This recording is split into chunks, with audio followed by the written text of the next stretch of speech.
Welcome everybody to the Cassia podcast. I'm your host Sen, and here's my other host. It's me, Perry. Currently face palming at this twat across from the table from me. We had some technical difficulties. I just like to say starting out because I messed up somewhat on something. We're going through. Alright. So, this is our first session, so bear with us. For those of you watching the stream, I hope you all enjoy. For those of you who are watching the recording of this, God, you're in for a barrel of laughs. Or in for a barrel of cringe. Take your pick. Anyway, okay. So we have a good list to start out with, actually. In fact, let me just pop up that list for you guys. Yeah, it would be nice to display it for the folks at home. Yeah. All two of us.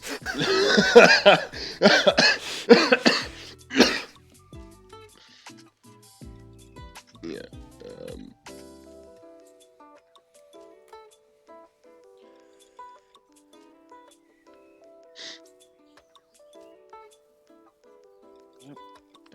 Those are thoughts.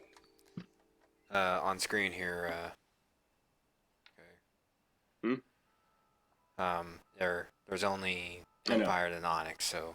Oh, it's only Empire and Onyx? No, it's only Empire and everything else is currently showing. Alright, give me a second then. Let me change the color of all these guys to black.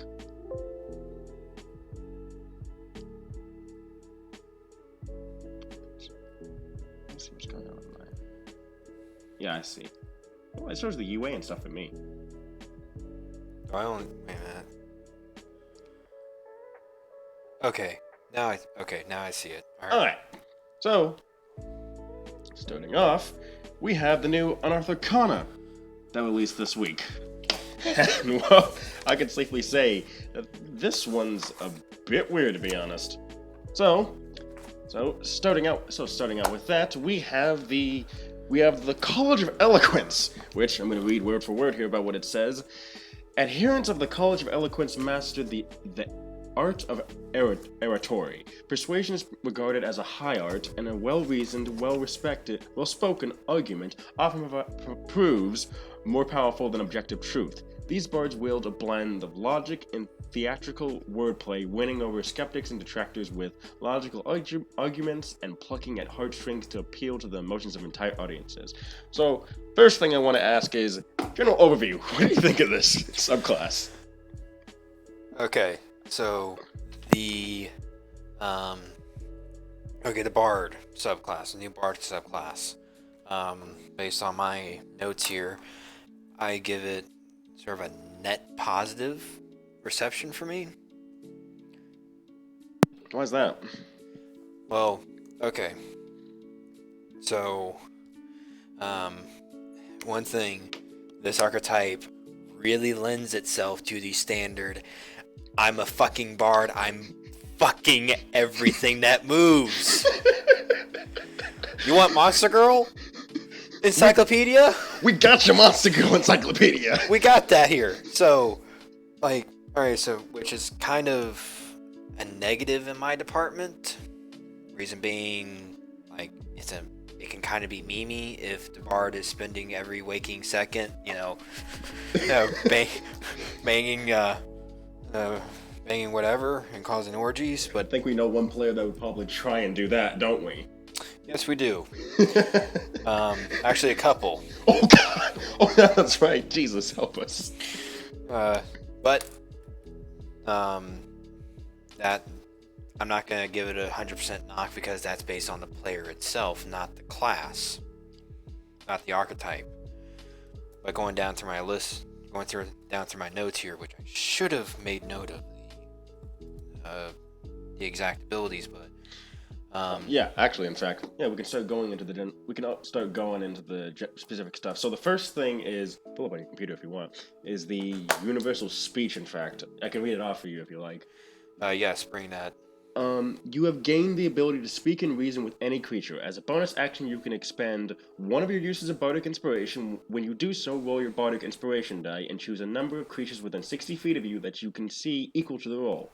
For 10 minutes, the chosen creatures can magically understand you, regardless of the language you speak, and you have advantage on Charisma checks made to influence them. This feature works even on a creature that doesn't speak any language. So first of all, even animals aren't safe from your beguiling ways. Oh no. That horse or dog on the street that you see? Oh God, please no. You can talk its ear off for 10 minutes straight and it'll completely understand you. Yep. And for those furries out there who are really, really bad, you can do other things to them. And I pray to God that you don't. Please don't put any DM, especially me, through that. In a playtest of this. What? Nothing. What's the luck? Nothing. So, but in a way, this is actually pretty good. The universal speech kind of lets you be the universal translator for the group, so to speak. Hi, Roxy. Not much is going on. Yeah, it does make you the universal translator, which is the thing. Another thing that it does add in, from what I've noticed, is that it also makes it pretty. I guess since this is a third level feature, this is probably at the point where it's probably getting easier for your group to persuade your way into places. And the fact that it lasts 10 minutes on any creature that you can see within, well, I guess it is 60 feet, but still.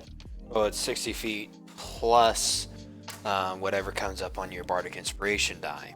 Which hopefully it's not a 1. Yeah, hopefully. But admittedly, depending on the GM out there, they might have some sort of house rule where it's plus your Charisma modifier for whatever reason. True. I guess so that way it's more. I guess so that way you get more of a bounded accuracy with it. Yeah.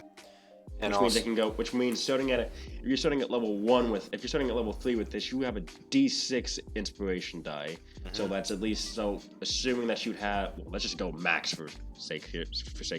If you have a +5 charisma at level 3, which it is possible, if you have really good rolls for this, mm-hmm.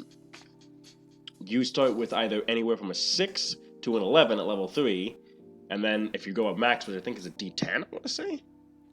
I think so. So it'll be anywhere between 6 and 15. Yeah, which, to be honest, that's a pretty good roll to have. Mm-hmm. So yeah, for me is, yeah, like I said, that lets the bard take on a universal translator role. Yeah, it does. If at anything else, try to ward off certain things from happening with the group when there's a language barrier. Yeah, which, depending on your DM and where you're at, might come up a lot. But another thing that I noticed with this was that, to be honest, this is really good when you're in a political game. At level 3, you're basically equal to an enchantment wizard at that point, and you're not casting any spells. And I think Bardic Inspiration, I should have a player's handbook with me, but I believe Bardic Inspiration is based off of the long rest or short rest. Okay.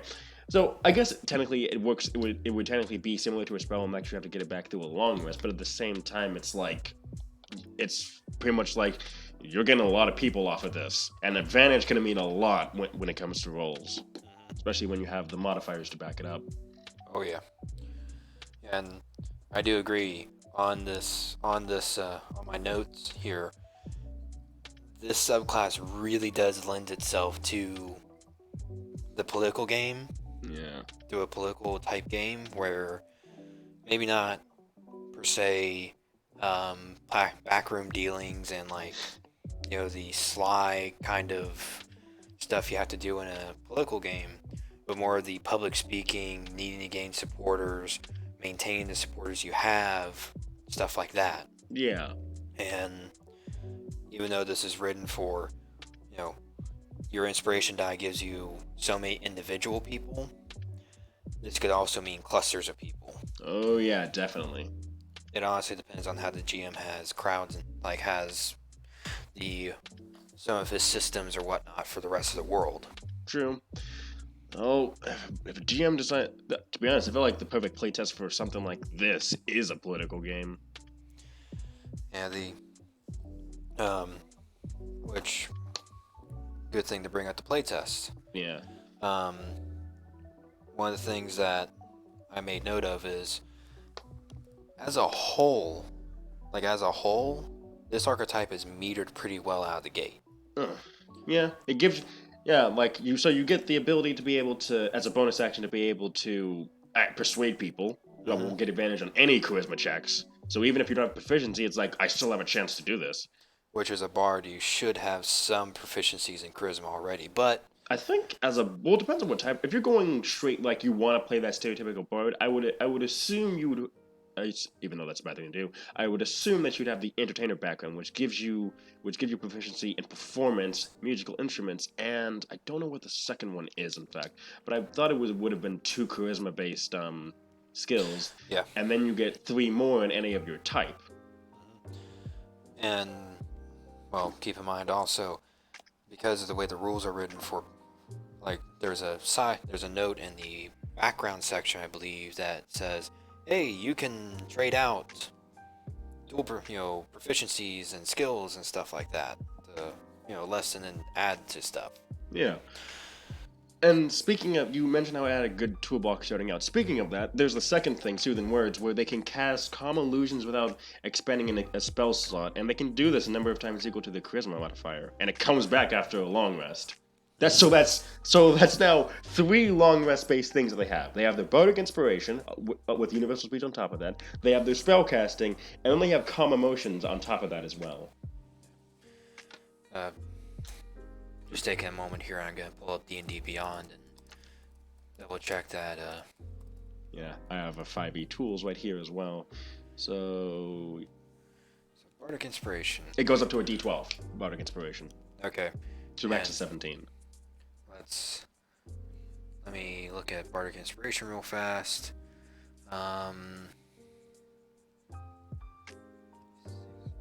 Yes, recharges on a long rest. Okay. But yeah, so 3 features on the long rest, which is something that's standard for the bard. Yeah. Spell casting is another thing that they have in their toolbox out of the gate. But that Soothing Words, that can come up in a lot of situations. Yeah, especially considering the fact that calm emotions, especially considering the fact that if you're playing, because usually a bard is the, a bard would be pretty good at getting the party at a sticky situation, so getting them into it, depending on the type of bard that you have with you. Which, if you have the latter, God help you. Sorry. Anyway, but yeah, so calm emotions, for reference for the people that don't know, it's a second level enchantment spell that takes 1 action in its concentration and it lasts up to 1 minute. It's available to bards and clerics, and its range is 60 feet. And you mind if I read it out? Go ahead. You attempt to suppress strong emotions in a group of people. Each humanoid in a 20-foot radius sphere centered on a point you choose within range must make a charisma saving throw. A creature can choose to fail it if they want. If they fail, one of the two following effects happens. The caster chooses. You can either suppress their ability to be charmed or frightened, which mean, but as soon as that concentration or the 1 minute ends, it comes back as long as the duration has not expired. Alternatively, you can also make a target indifferent about creatures that it's hostile towards. Of course, that indifference ends if the target's attacked or harmed by a spell, or if it sees its friends getting attacked. When the spell ends, this creature becomes hostile again unless the GM rules otherwise. So on paper, calm emotions is pretty good because it can either help you make your friends not be seduced by someone or be frightened, or you can make people that are usually mad at you not mad at you. Or people who are neutral towards you, maybe bring them a little bit more susceptible to being positive towards you. Yeah. So this is kind of a good thing to have, especially considering the fact that the calm emotions is one of those. It's a second level spell, and usually at second level there are some spells that you're probably gonna want to have over calm emotions. So having it to where you can just pop that off with a charisma mod, like as a free act, as an action, but as with no spell select cost, that's pretty good. It is. And also it kind of takes away it kind of like Calm Emotions as a spell, because it's like because of the what is it? Sorry. Okay, because Calm Emotions can kind of take a back seat. Can kind of take a back seat to other spells, such as, for example, Dimension Door, which can get you out of sticky situations pretty quickly. Ooh, yeah. Taking that off of the, albeit somewhat limiting spell slots, and having that as basically, oh, you have a +5 charisma modifier. Or you can use it 5 times. It brings a tool that usually wouldn't be in the Bard's toolbox almost to like front and center. Yeah, definitely. Which makes it pretty handy in that regard. But the next, as we go further down this list, these are ones that I focused on a bit less, so I might have a lot more to say with these. But you can spin. Okay, so undeniable logic. You can spin words laced with magic into a knot of reasoning that can be encouraging or impossible to follow. As a bonus action, you can expend one of your uses of bardic inspiration. When you do so, choose a creature you can see within 60 feet of you, typo there, that can hear you. Then roll your bardic inspiration die and choose one of the following. A creature takes psychic damage equal to the number and must roll a intelligence saving throw against the spell save DC, or have advantage on the next saving throw it makes before the end of your next turn, or the creature regains hit points equal to the number you roll, and the creature has advantage on the next saving throw it makes for the end of your next turn. So, starting off, I mean, this is either the best thing, this is either something that you do to your best friend, or something that you do to your hated enemy. Oh yeah, and that keeps undeniable logic. That really keeps to the Bard's utility. Yeah. That's meant to have, being that the Bard is kind of meant to be the all-rounder. With the recent Xanathar's Guide to Everything and the additional archetypes that it lends, along with the PHB, you can basically have a full Bard party. Yeah. And all the roles are filled. Which we did hear about an all Bard game before. I personally thought that sounds crazy, but depend. But the Bard does have enough subclasses to where it can have a full group, from what I understand, because we have the College of Swords, who can serve as a bit of the martial guy for the Bard. Don't forget College of Valor, which was an early version, or you could say an early version of a martial archetype. Ah, yeah, that's right. Then there's College of Lore, which I think is more of your intelligence side of things, because you get an extra 3 proficiencies with that, that can be really handy. And also expertise, if I remember correctly. Expertise is Bard in general, actually. Okay, sorry. Yeah. And then there was Glamour, which I remember, which was the pop star. There was Whispers, which was the kind of more eldritch one. And then if we count in homebrew, there was Matt Mercer's Maestro, which I don't know much about. I haven't looked at. I mean, if I sound like I'm passing comment on Matt Mercer, I'm not. Yeah. But the only real things I've looked at from him is his Gunslinger class and his Blood Hunter. Yeah, one of which is great. The other one, which you could use a bit of working. I'll let you guess which one for me. Yeah. Getting back to the Bard, though. Yeah. Yeah, like in grand total, like in the base handbooks alone, like without accounting for homebrew or Matt Mercer's work, you got like 6 archetypes you can pick from, 5 or 6, if I'm correct. Yeah, because I believe, from what I understand, Player's Handbook starts with 3 if you're a Bard, and then you get 2. I want to say you get at least 2 from Xanathar. I thought it was the other way around. It was you start off with 2 in PHB, and then you get 3 additional ones from Xanathar's. Give me a second. All right, so okay, so there's so Glamour, Lore. So Glamour came from Xanathar, Lore was in base, Swords was Xanathar, Valor was base, Whispers was Xanathar. So yeah, okay, yeah. So there was so if we're not including the Unearthed Arcana, we had 2 in Player's Handbook and then 3 from Xanathar's, like you said. Yeah. Yeah. So a grand total of 5. So with those alone, you can get a party of 5 in each one. 2. But if we add in Satire and Eloquence, then we can get a party of 7. Though I think Eloquence would lend itself a lot more to a party than something like Glamour, I think, in this case. If you want some, I haven't looked at Glamour in detail, but looking at the playtest and just looking at up to 6th level, I honestly, like, the next opportunity I get to play, I would probably pick this up. Oh yeah, this looks pretty good to me. And just to say this right now, I'm not the kind of guy to be playing Bard all the time. Oh, same. Definitely not. So yeah, going back to undeniable logic, though. To be honest, this really To be honest, even though that it could really be handing in an odd bard party, imagine this thing in a party where it's not just bards. Like that fails disadvantage on the next saving throw. If you have a wizard or a sorcerer or a warlock throwing out an AOE, that's not gonna be fun for them. No.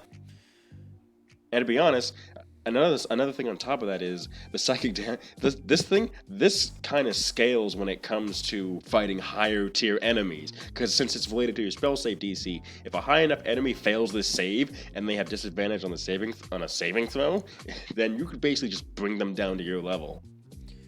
And if anything else, you can slow them down a little bit at a minimum.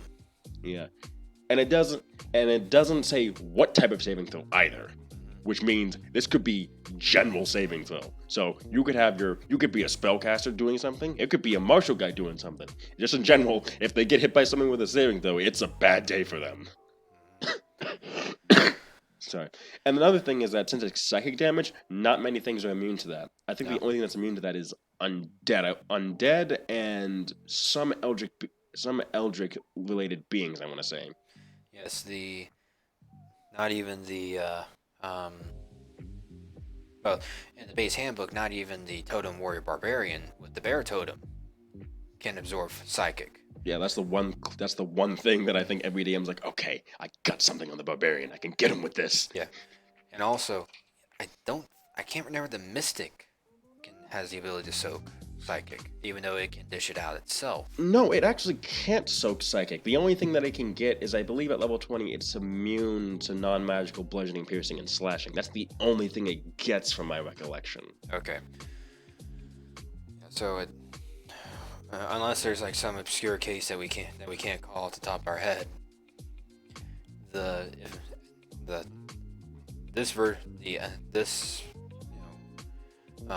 College of Eloquence here can be able to proverbially pull out a bazooka and nail someone. Oh yeah, definitely. So, but moving on to an infectious inspiration. You want to read off this one? Sure. I know you had thoughts about this. Because this... Okay. Infectious Inspiration. This kicks in at 14th level. So this is kind of a late game ability, but... This is actually the capstone for your subclass, I believe. Yeah. So when a creature adds one of your Bardic Inspiration dice to its ability score, attack roll, or saving throw, and the roll fails, the creature can keep the Bardic Inspiration die. In addition, when a creature adds one of your Bardic Inspiration dice to its ability check, attack roll, or saving throw, and the roll succeeds, you can use your reaction to encourage a different creature other than yourself. I specified that. Some people might use themselves in that scenario. Other than yourself, that can hear you within 60 feet of you, giving it a Bardic Inspiration die without expending any of your Bardic Inspiration uses. You can use this as a reaction a number of times equal to your Charisma modifier, minimum of 1, and you regain all expended uses when you finish a long rest. So I can say this right now. In my notes here, the um this whole subclass literally takes the base mechanic of Bardic Inspiration from the class and cranks it up to 100. Oh yeah, definitely. And Infectious Inspiration alone takes the mechanic of Bardic Inspiration and is able to take it to its absolute, to an extreme. Yeah. Keep in mind the fact that, for reference for people who don't know, Unearthed Arcana, they're playtests. So when Wizard release these, they release them usually at their highest form, and they just start taking away pieces here and there. But sometimes that's usually what they do. Though apparently there have been issues such as the Hexblade Warlock, where they've come into the official market, but they haven't been, as some people say, balanced enough because they were too much of a power creep. But to be honest, just starting out with this, holy crap! like you can't tell me that this isn't something that's just what the fuck. Because at this point, I think actually, once you hit level 14, yeah, next level, your Bardic Inspiration becomes a D12. Mm-hmm. So think about it. Once you hit 14, you're already slinging D10s around, and then you hit the next level, and suddenly you're slinging D12s. So that's an extra D12 on top of your saving throw roll, and if you fail, oh, I get to keep that D12 for later. Mm-hmm. Like, now, having just read this out though, when you fail and when you're able to keep the die, it doesn't really say like, oh, wait a minute. Wow, wait a minute. I think I just answered my own statement here. What I was just thinking of was that since you're able to keep the Bardic Inspiration die, would there be any point where it would be wear off naturally? it does actually, because the way I understand it would be is Bardic Inspiration itself does have a natural end to it from what I understand, because I'm actually looking at the Bard's thing right now, and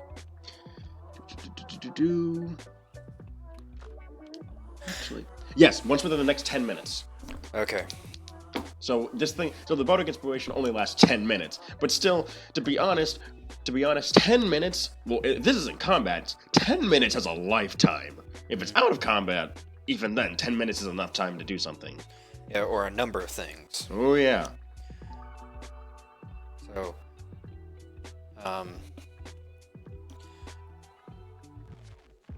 so for the Bard subclass, the College of Eloquence, what do you think of it? Oh hell yeah! This is awesome. To be honest, this is the first time I've actually looked at a bard and said, "Yeah, I'd play this type of bard. I wouldn't play a seduction bard. I tell you that much. But I'd be playing the smooth talker. You know how many times I've just played a sorcerer smooth talker? This actually gives me a reason to play a bard smooth talker for once." Yeah, and I'm in the same camp as you. And just to give some context for the folks at home here, I love combat. I love combat and I love role playing, but there are times that I just can't do a bard because of what it kind of requires as a character is on the player's end. Oh yeah. But this archetype of the bard, even though it's still in playtest, is something that I am honestly looking forward to for the next release if it makes it in there. Oh yeah, definitely. And I will say, I honestly kind of wish this was in the PHB. To be honest, because even if it's this high tier, even if they had to strip it down a bit so that way it was a bit lower in power, so that way it was at least balanced. Even then, this class on its own would have been a great addition to Player's Handbook, because you only had two options starting out. You had lore. Excuse me for a moment as I look at this. You had lore, which was, okay, you started with 3 skills. Guess what? You get an extra 3 skills. How does that sound? So that was pretty good on its own. And then you had valor, which I'm gonna be honest. But it's more. I played Valor Bard before. Yeah. it's a fun class if you're in a combat-heavy game. Yeah. It kind of leans into that combat support very well. So, just as a disclaimer there. Yeah. Also, another thing, lore also has cutting words where you can use your bardic inspiration to reduce a number's attack roll, and then Valor has combat inspiration where they can use the bardic inspiration die and use it to a weapon damage roll. So one plays more heavy on support myself, the other one plays more heavy on support my friends starting out at the level 3. But still, it's like those were your really only two options for a bard, despite the fact that a bard was supposed to be played more like the more like the out of combat guy. So the fact that both these starting out had one had skills which can help you out of combat, but the other one had it to where you can subtract a damage roll, attack roll, or ability check. That's not that handy it can be handy to the ability check out of combat, but at the same time, it's like, that's not really filling the face itch there. Same with Valor. Both these felt like a very, okay, you're a kind of combat-heavy class a little bit. Mm-hmm. Yeah, so... Which in the PHB says you're missing the social aspect more. Yeah. And the bard is meant to be the social one. Hell, that's why they play it up so much in the bard's opening paragraphs. So starting with that, and then going straight to, all I have are two subclasses where one plays more into spells and combat, the other one plays more into combat. Which, for newer players or players that aren't as naturally charismatic,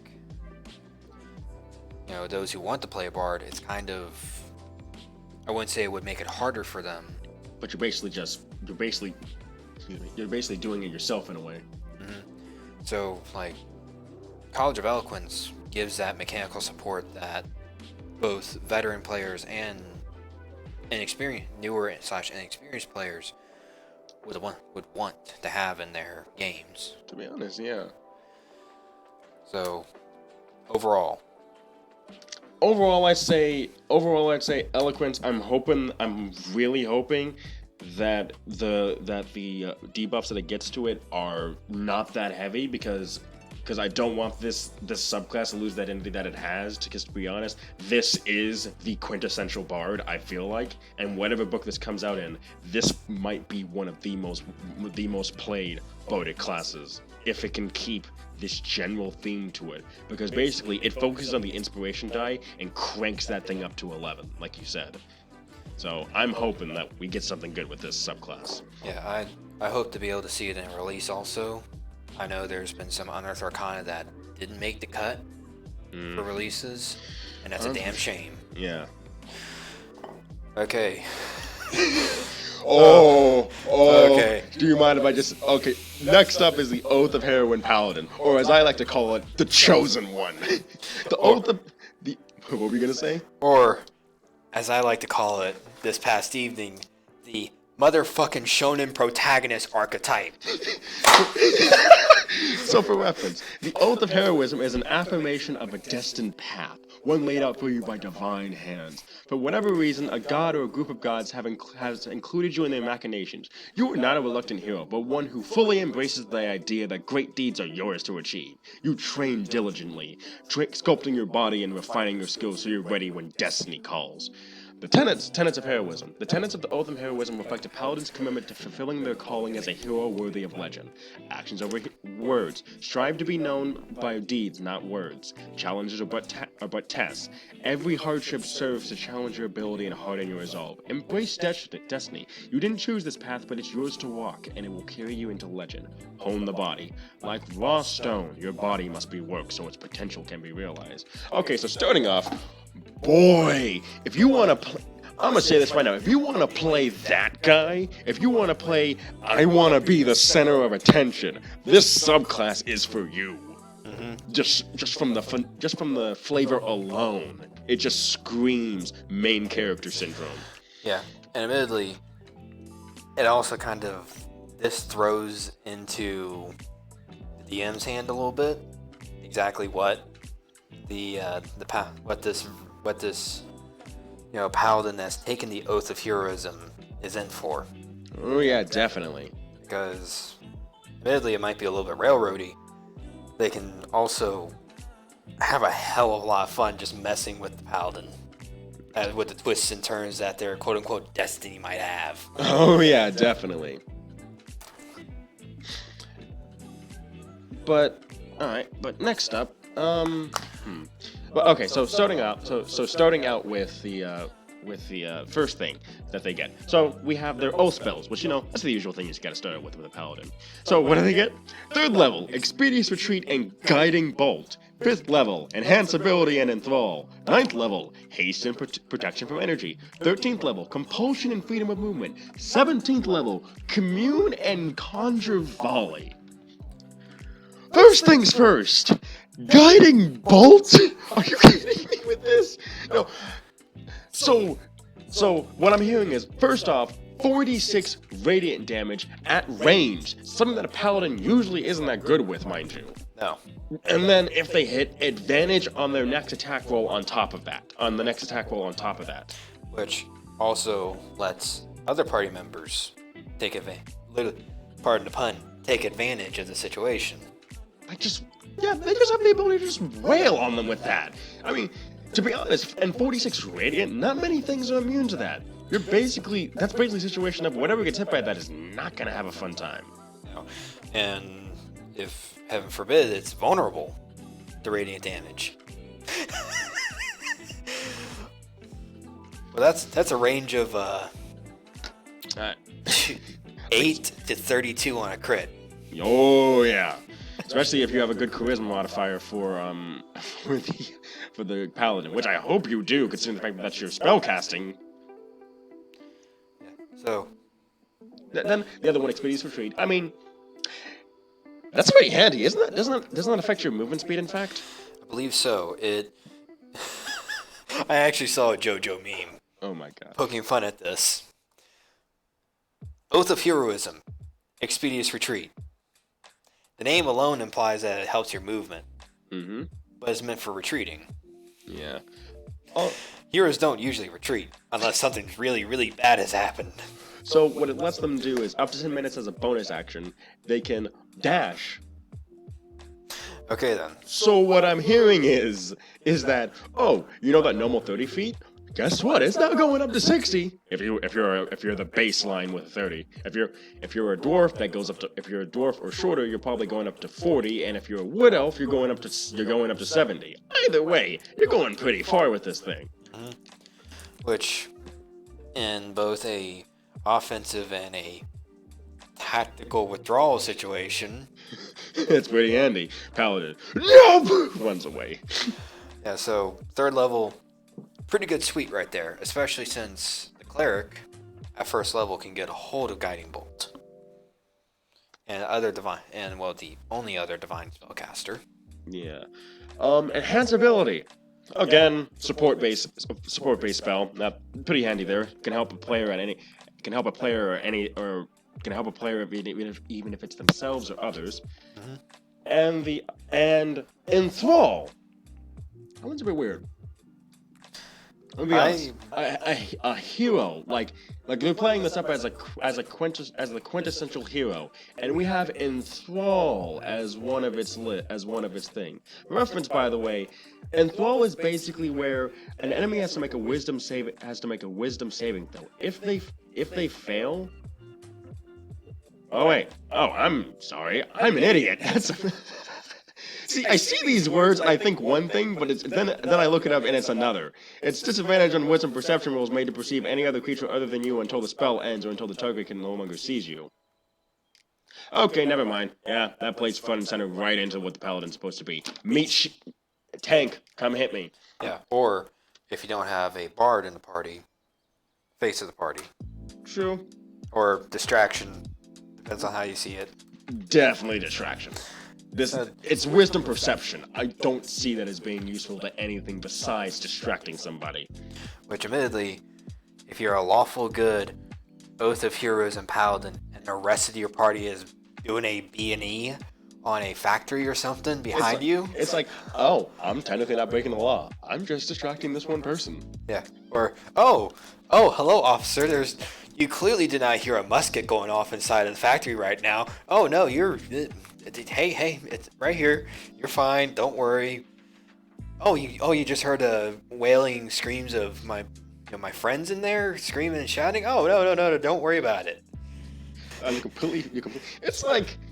It's just like, yeah, looking at it, that's a lot more handy to a hero as a paladin. This is this plays into one of those scenes from a movie where the guy is just standing out there and he's trying to. It's like Han Solo when he was trying to distract when he was trying to work with when he was trying to stop the Imperials from coming down in Star Wars Episode 4. Like where he tried to persuade them of, oh no, everything's fine. How are you? Though that was more persuasion. If that was in person and he was trying to do that and he was a paladin, oath of heroism, he would have been fine. Yeah, but admittedly, this is Han Solo. He's a scoundrel. I more put him in either the rogue, or a rogue with a high charisma, or the bard. Yeah, so Paladin's definitely not him. But after that comes the Channel Divinity, which every subclass of Paladin's got to have its Channel Divinity. This one's in particular, I looked at with a what? So we first have Peerless Athlete, where as a bonus action you gain advantage on all strength, athletics, and dexterity acrobatics checks for the next 10 minutes. And then Legendary Strike, where as a bonus action for 1 minute, your weapon attacks score a critical hit on a roll of 19 or 20 on the D20. Which kind of takes the expanded crit range from the champion fighter archetype? Yes, it does. But my thing is though, does it stack? Based on the language, I don't think so. Good. Because I don't think this should stack, I'm going to be honest. Even if it's only 1 minute. Because think about it like this. Think about this. Imagine just like, for example, 3 champion, 3 paladin. So 19 to 20. For 1 minute, that becomes 18 to 20. Then, if you have a keen weapon, 17 to 20. For 1 minute. Which, as I was rolling my dice earlier today, my glittery black glitter die that either rolls pretty well or pretty poorly, yeah, I kept getting 18 and 19s. Which means, if it was able to stack with the champion fighter, this Legendary Strike, I technically would have been critting. Oh, yeah. A lot of those times. Yeah, so that one by itself is like, if that thing does not stack, then things are fine. But if it does stack, you're getting into obscene measures of crit range. And while some people might be like, oh, that's not that much, it's like 17 to 20. I look at 19 to 20, I'm like, I roll my eyes like, okay, that's not that much. 18 to 20, it's like, after having experienced that myself, it's like, not comfortable with that. 70 to 20 is where I draw the line, because that's pretty much like, okay, this is getting obscene now. Yeah. And since critical hits happen on the die roll rather than the modifier, rather than the result after modifiers are added, from a 17 to 20, you got a 20% chance to hit. Given this is a perfect die, isolated situation, nothing inputting it rolls and it lands on it. Yeah, and let's be honest, most die probably don't like that. Some have a favored side or not, and if 17 to 20 happens to be on some of those favored sides, it's gonna be a lot of crits for this paladin champion guy if he gets that lucky. Yeah. The other one is, what were you gonna say? I will note, Peerless Athlete. That kind of feels like the Barbarian Rage a little bit, so to speak. In what regard? Well, being that when the Barbarian rages, they get advantage on all strength checks. Mm-hmm. Flat out. But that has a couple of tertiary stuff related to it. Mm-hmm. This is, okay, I get advantage on athletic checks and acrobatics checks. 2 of maybe not the most common checks being made in terms of physicality for characters, but certainly one of those things that has a high likelihood of coming up in a given session. Yeah, and for 10 minutes, that's a while too. compared to the because this doesn't have the debuffs that a normal barbarian has. Because normal barbarian at third level, they need to hit or get hit in order to keep it up, and it only lasts for 1 minute. So 1 minute with those restrictions versus 10 minutes for the paladin. That's a big difference. Mm-hmm. So I wouldn't say it outstrips the barbarian, but this certainly makes it a luring option. Oh yeah, definitely. If you like physical builds. Mm-hmm. And for reference, by the way, where's it at? I'm just checking something real quick. Okay. Channel Divinity. You know what else? Channel Divinity comes back on a long or short rest. So this is a 10-minute interval that comes back from an hour nap or 8 hours of sleep. Which, keep in mind, DMs aren't likely to let their players just do that, but that's still something to keep in mind. Well, kind of in an average adventuring day, or like in a downtime day, not like a period where you get to do the 1 full week of downtime activities, but just like one day where, we don't have a quest right now, and the quest that's incoming doesn't come in until like a day or two later. Yeah. You can technically pop off several short rests if you feel like it, depending on what you get up into. Yeah. Which is like, dang. But with that noted, next up is the 7th level, which is Mighty Deeds. Mind if I read this one? Oh, go right ahead. Okay, Mighty Deeds.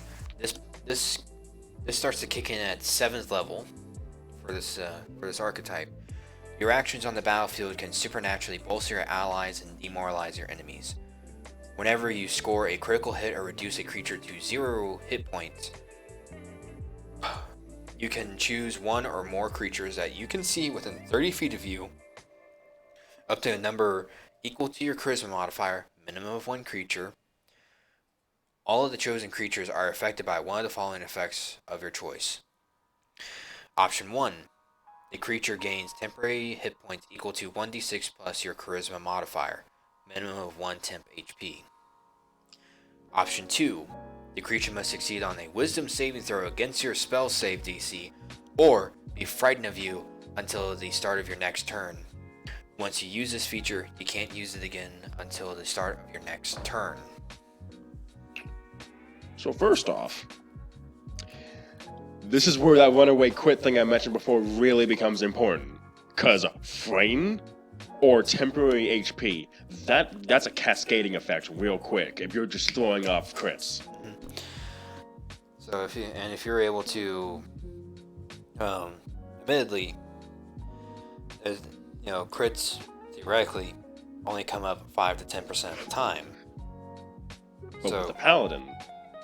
But with this particular paladin, they're increasing that by 5% if it's with just legendary strike, 10% if they have a keen weapon, and 15% if they're stacked with champions Crit range. Yeah. And that's not even including its later crit range on top of that. Mm-hmm. So, admittedly, for those who choose not to use their high critting die that night, it also lends them a secondary option of, I just killed this enemy. Let me do this. So, this very much plays, and flavor-wise, this does really speak to the idea of the paladin that's the hero. Like, is the man that when they come on the battlefield, everything starts changing. Because either friends start fighting stronger and they go down less often, or people start being afraid and start running the hell away from this guy. Or at least start keeping their distance. Yeah. So this very much plays up the shot. So a heroic paladin, if they're able to play it right, they could very much be shock and awe. Which plays a lot, which is strange because of the fact that a paladin is usually played more on the defensive end. But I feel like this paladin in some classes is more pushing for the paladin to go offensive. Admittedly, the natural disposition of the paladin is to be kind of the quote-unquote Abrams tank of the party. Because they start out with chainmail automatically. There's no other armor option for them. They usually have the option of getting a shield and a martial weapon or 2 martial weapons. So basically, they could technically downgrade an armor and try to focus on dex somewhat. But thinking about it, this very much plays into this plays into that offensive paladin. Like, this plays more into, grab the 2 martial weapons. At most, you're probably going to have plate armor once you get up there. But we want you swinging and hitting these guys. Which, Abrams tank of the party. Oh, yeah. So, yeah, which, that was one of my comments. So far, even just up to 7th level, the paladin is already slowly getting itself into the DPS / tank hybrid that the paladin has been known for in previous editions. Mm-hmm. Or in Pathfinder, in my experiences.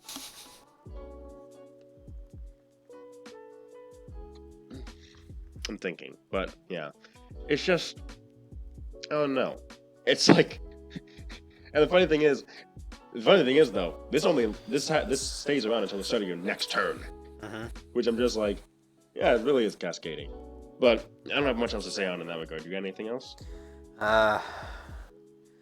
Really, I only got I really have stuff that is bookending comments. So let's want me to read off Glorious Defense next? Oh, go right ahead.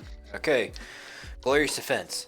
This kicks in at 15th level for the Oath of Heroism archetype. Your blessed glory on the battlefield can misdirect an attack.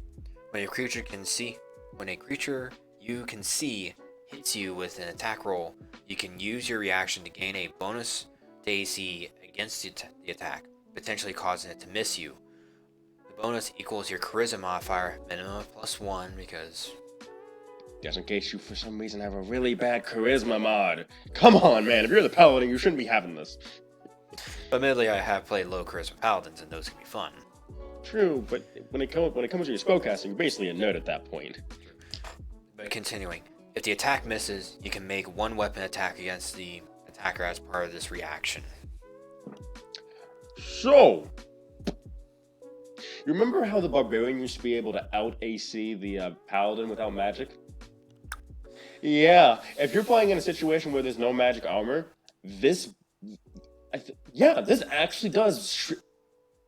This strips out the barbarian, actually, because we have the 18 plate armor +2 shield. Then we have if you have a charisma mod of +5 charisma compared to the barbarians 10 plus their 5 dex plus a max of 7 constitution for 22 AC. So for a brief moment, the paladin outstrips the barbarian in defense. That is huge. But admittedly, that's on the defense, not on the offense. Yeah. And then on the offensive side of things, oh, you missed me because of my high AC? I'm gonna hit you right back. Which could lend itself to, depending on what you have running, what you have activated at the time, can lend itself to another crit, which lends itself to another cascading effect with the previous class ability or archetype ability. Yeah, from what it's looking like, it's like everything in this subclass is built to play into each other. Like, you have offensive spells that could probably kill people really easily. You have abilities that increase your crit range. You have abilities that if you kill somebody or increase or crit, you get stuff from that. And then we have this on top of that, where you get to make an attack roll if someone misses you because you raised your AC. This is like a chain effect where every part of, like, while they introduce new things, they build on top of the old at the same time. And to be honest, this is a perfect example of what a subclass should be. Yeah, in this discussion here, and admittedly I read this in slight isolation because we wanted to save this discussion for this recording and this live stream. Now, looking at it, like, even though we still haven't looked at the capstone ability, the this is I even though this I will say this again, kind of lends itself to the shonen protagonist kind of character, or the main character, like the spotlighted character. Yeah. This is a pretty tight archetype, even though it might be a lot for a new player to keep up with, because there's just a lot of stuff happening, especially at higher levels. Oh, yeah. The flip side of that is you basically got a Abrams tank character in action.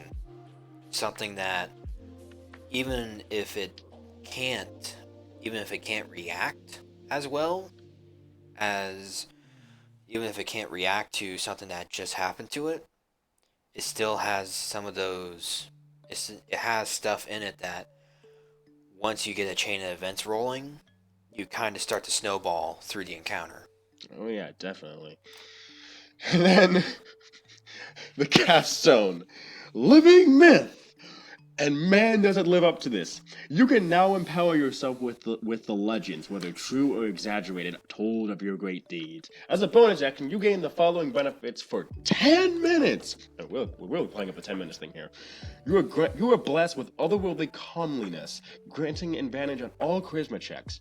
Once on each of your turns, when you make a weapon attack and miss, you can cause that attack to hit instead. If you fail a saving throw, you can use your reaction to succeed instead. Once you use this feature, you cannot use it again until you finish a long rest. So I'm just gonna say this right now. This is legendary resistance given to a player. Mm-hmm. And this is why I keep saying it feels like a shonen protagonist. Because you see the shit that happens in the shonen anime to the main character. Oh yeah, definitely. So, and I say that in jest though, because, like, I can say this right now. I have not played the level 20 in my 3 to 4 years of playing D&D 5e.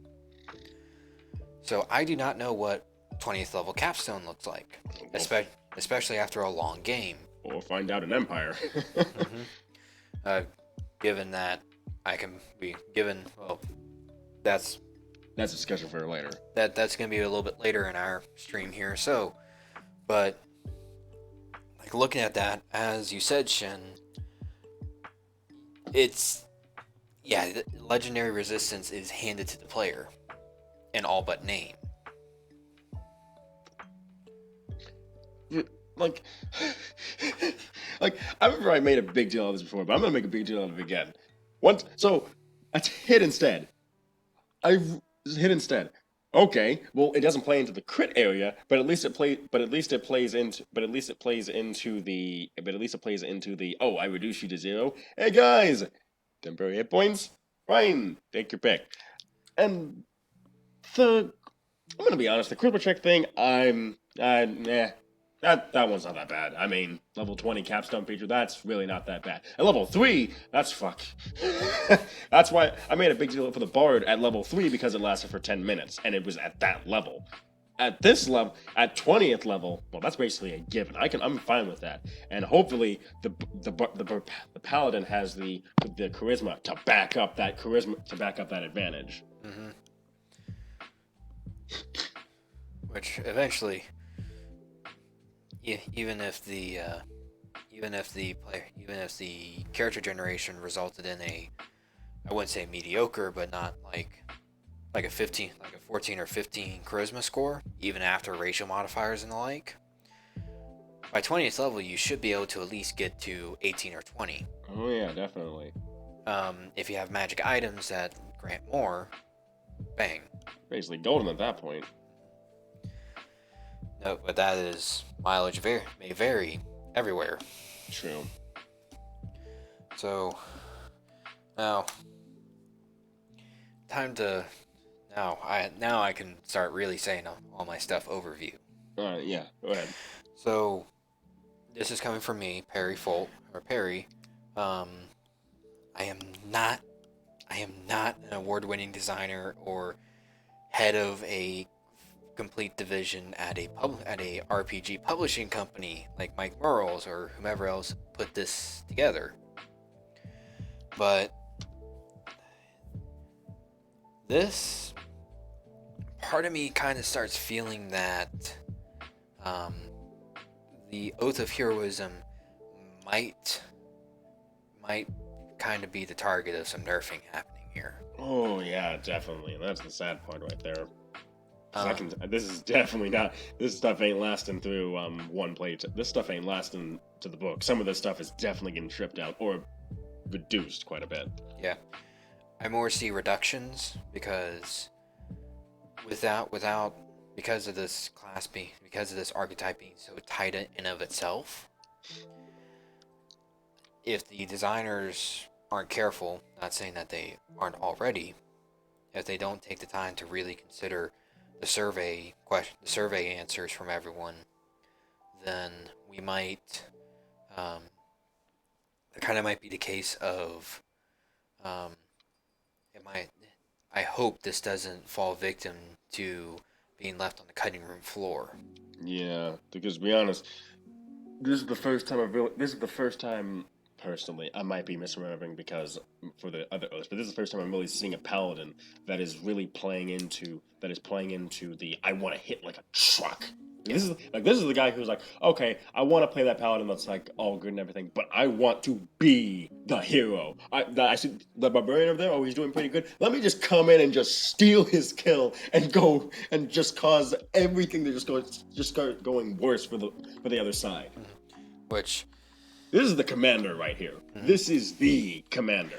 Hell, you might even say this might be an Optimus Prime type archetype, which the paladin automatically lends itself to. Mm-hmm. Which, mentioning, the glory hog type deal, but positive glory hogging because it helps everyone out. Yeah. This archetype is really pure combat.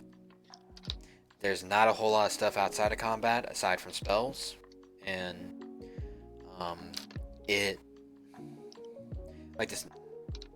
paladins and spells are kind of treating each other different. It's a half caster, but to be honest, the spell casting kind of comes second compared to what the paladin's supposed to be, usually. So it's like usually there's like a once off maybe. Yeah, and it's. Let's be honest here, there's a point where the bard, the wizard, the cleric, the warlock, and the druid, spellcasting wise, they have a larger plethora of stuff. Ooh, yeah. And the ranger and paladin just can't keep up with that spells in general, which is why they usually don't focus on that. And by golly, I think Wizard of the Coast really looked at it and said, okay, let's not try and press on the magic side of it, which I don't think many of them actually did. Let's try and see what we can do with its weapons and what it can do as a hitter. And, which kind of leads into another one of my comments. This Oath of Heroism kind of lends itself towards being a good source for a barbarian multi-class. Oh yeah. Even though that puts a lot of strain on your ability, like the ability scores you need for the barbarian. But let's be honest here. Depending on your opinion of the barbarian, it's either a damage sponge, a striker, or kind of just there. Yeah. Or yeah, damage sponge or a striker.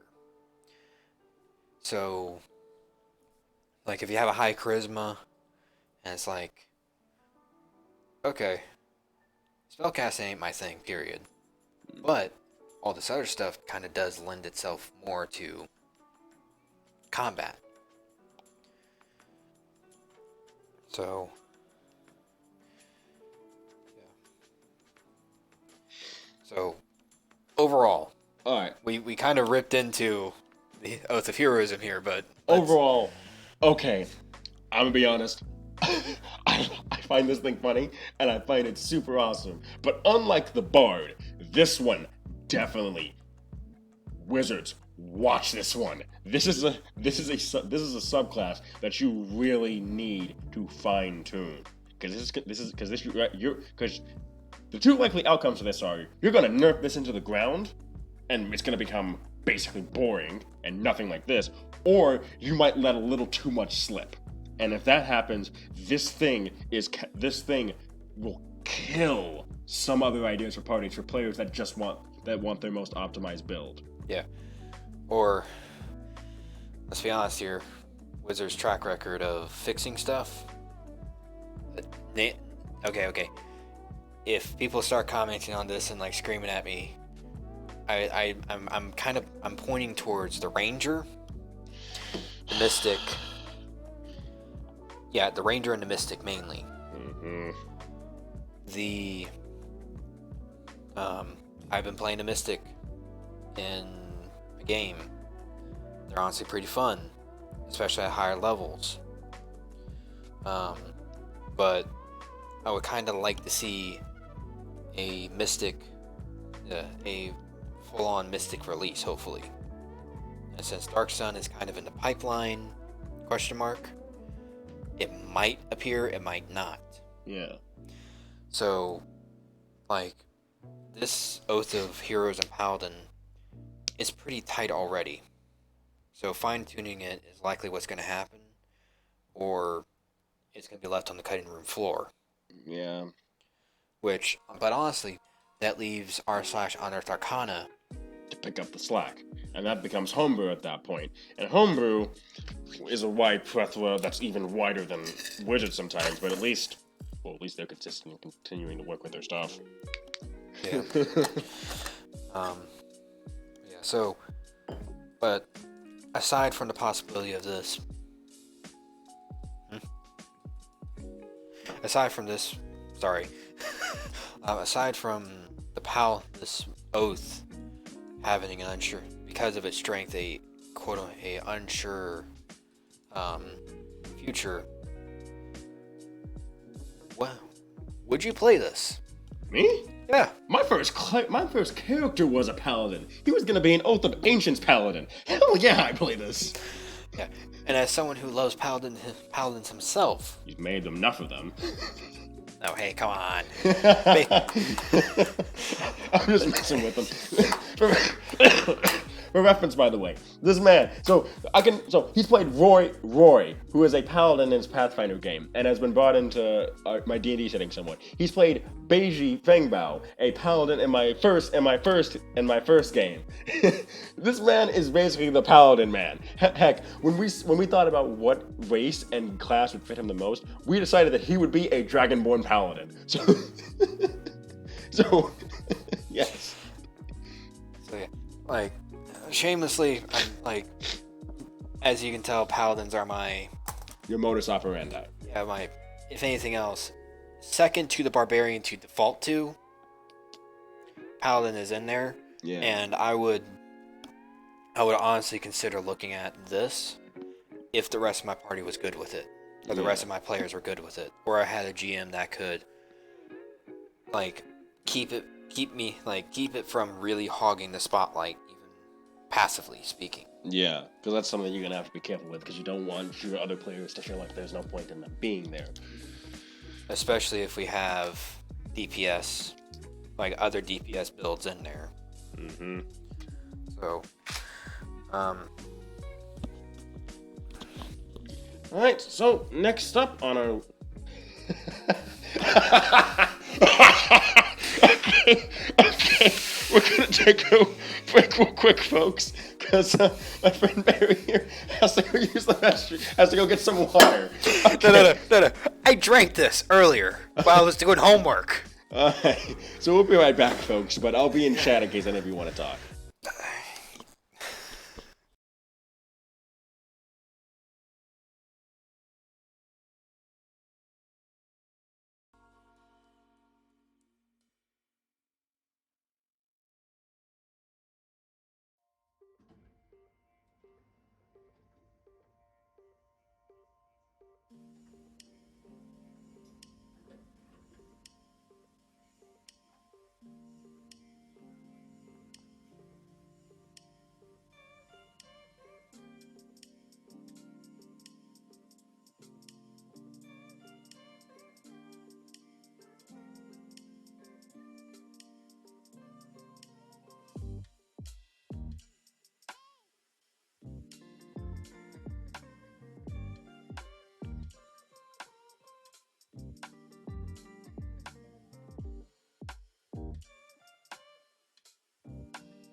Hey folks, and we're back after that quick break.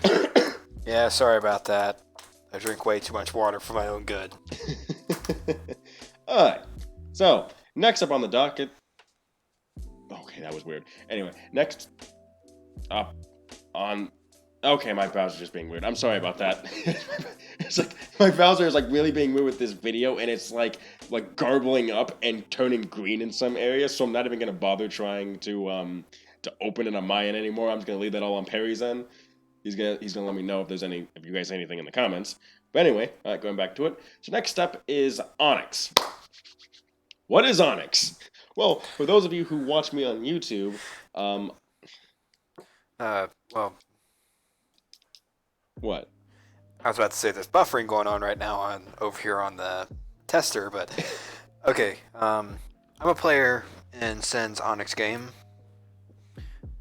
It's a weekly game, and as someone who kind of was picking his brain about the whole shebang before the game started, it's a beginner-friendly game, lots of fun, lots of beginner-friendly, low-level, where the players and their characters are part of a greater organization called Onyx. Yep. And they're based out of the kingdom of Flokia in the world of Cassia, a homebrew D&D world that I've been working on. Well, it's basically about to be a year in about 3 months. Yes, which is the longest that I have seen a setting last for a personal DM. Oh, it's gonna last longer. Don't worry. Anyway, but yeah. So I want to do some. What kicked this off was the fact that what's the words exactly that I'm looking for? Basically, I had two friends. I had friends that were new to D&D, and I wanted to start something new with them. And I wanted to give them an opening for D&D that they could really get into. So I thought, hey, a 1 to 5 game sounds fun. Well, what can I do? That's 1 to 5 that'd be pretty simple to do. Well, I thought, what's something that's very generic that you can easily run? Well, criminal games or something, especially considering the fact that there's no good, there's no evil, there's just you going out and getting money. If anything else, all the characters are neutrally aligned. Yep. And you go from there. Yep.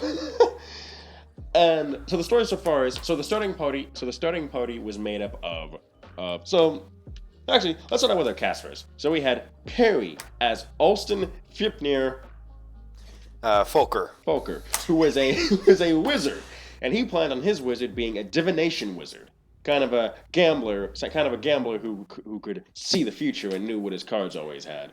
We had one more wizard in our group, who's played by Roxy Rune, a personal friend of mine from high school. And for reference, Roxy's character, Odette Davina, is a transmuter wizard, an asymmer on top of that, while Alston is a gnome. And to be honest, both of them didn't know each other, but they played pretty good. At their roles so far. And then our 2 new players. And our 3rd veteran player, who came from, all 3 of these people coming from the Southern Star Rises, my first campaign. Coming from the Southern Star Rises, our first campaign.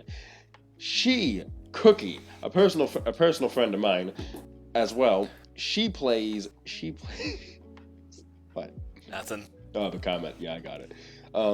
She plays.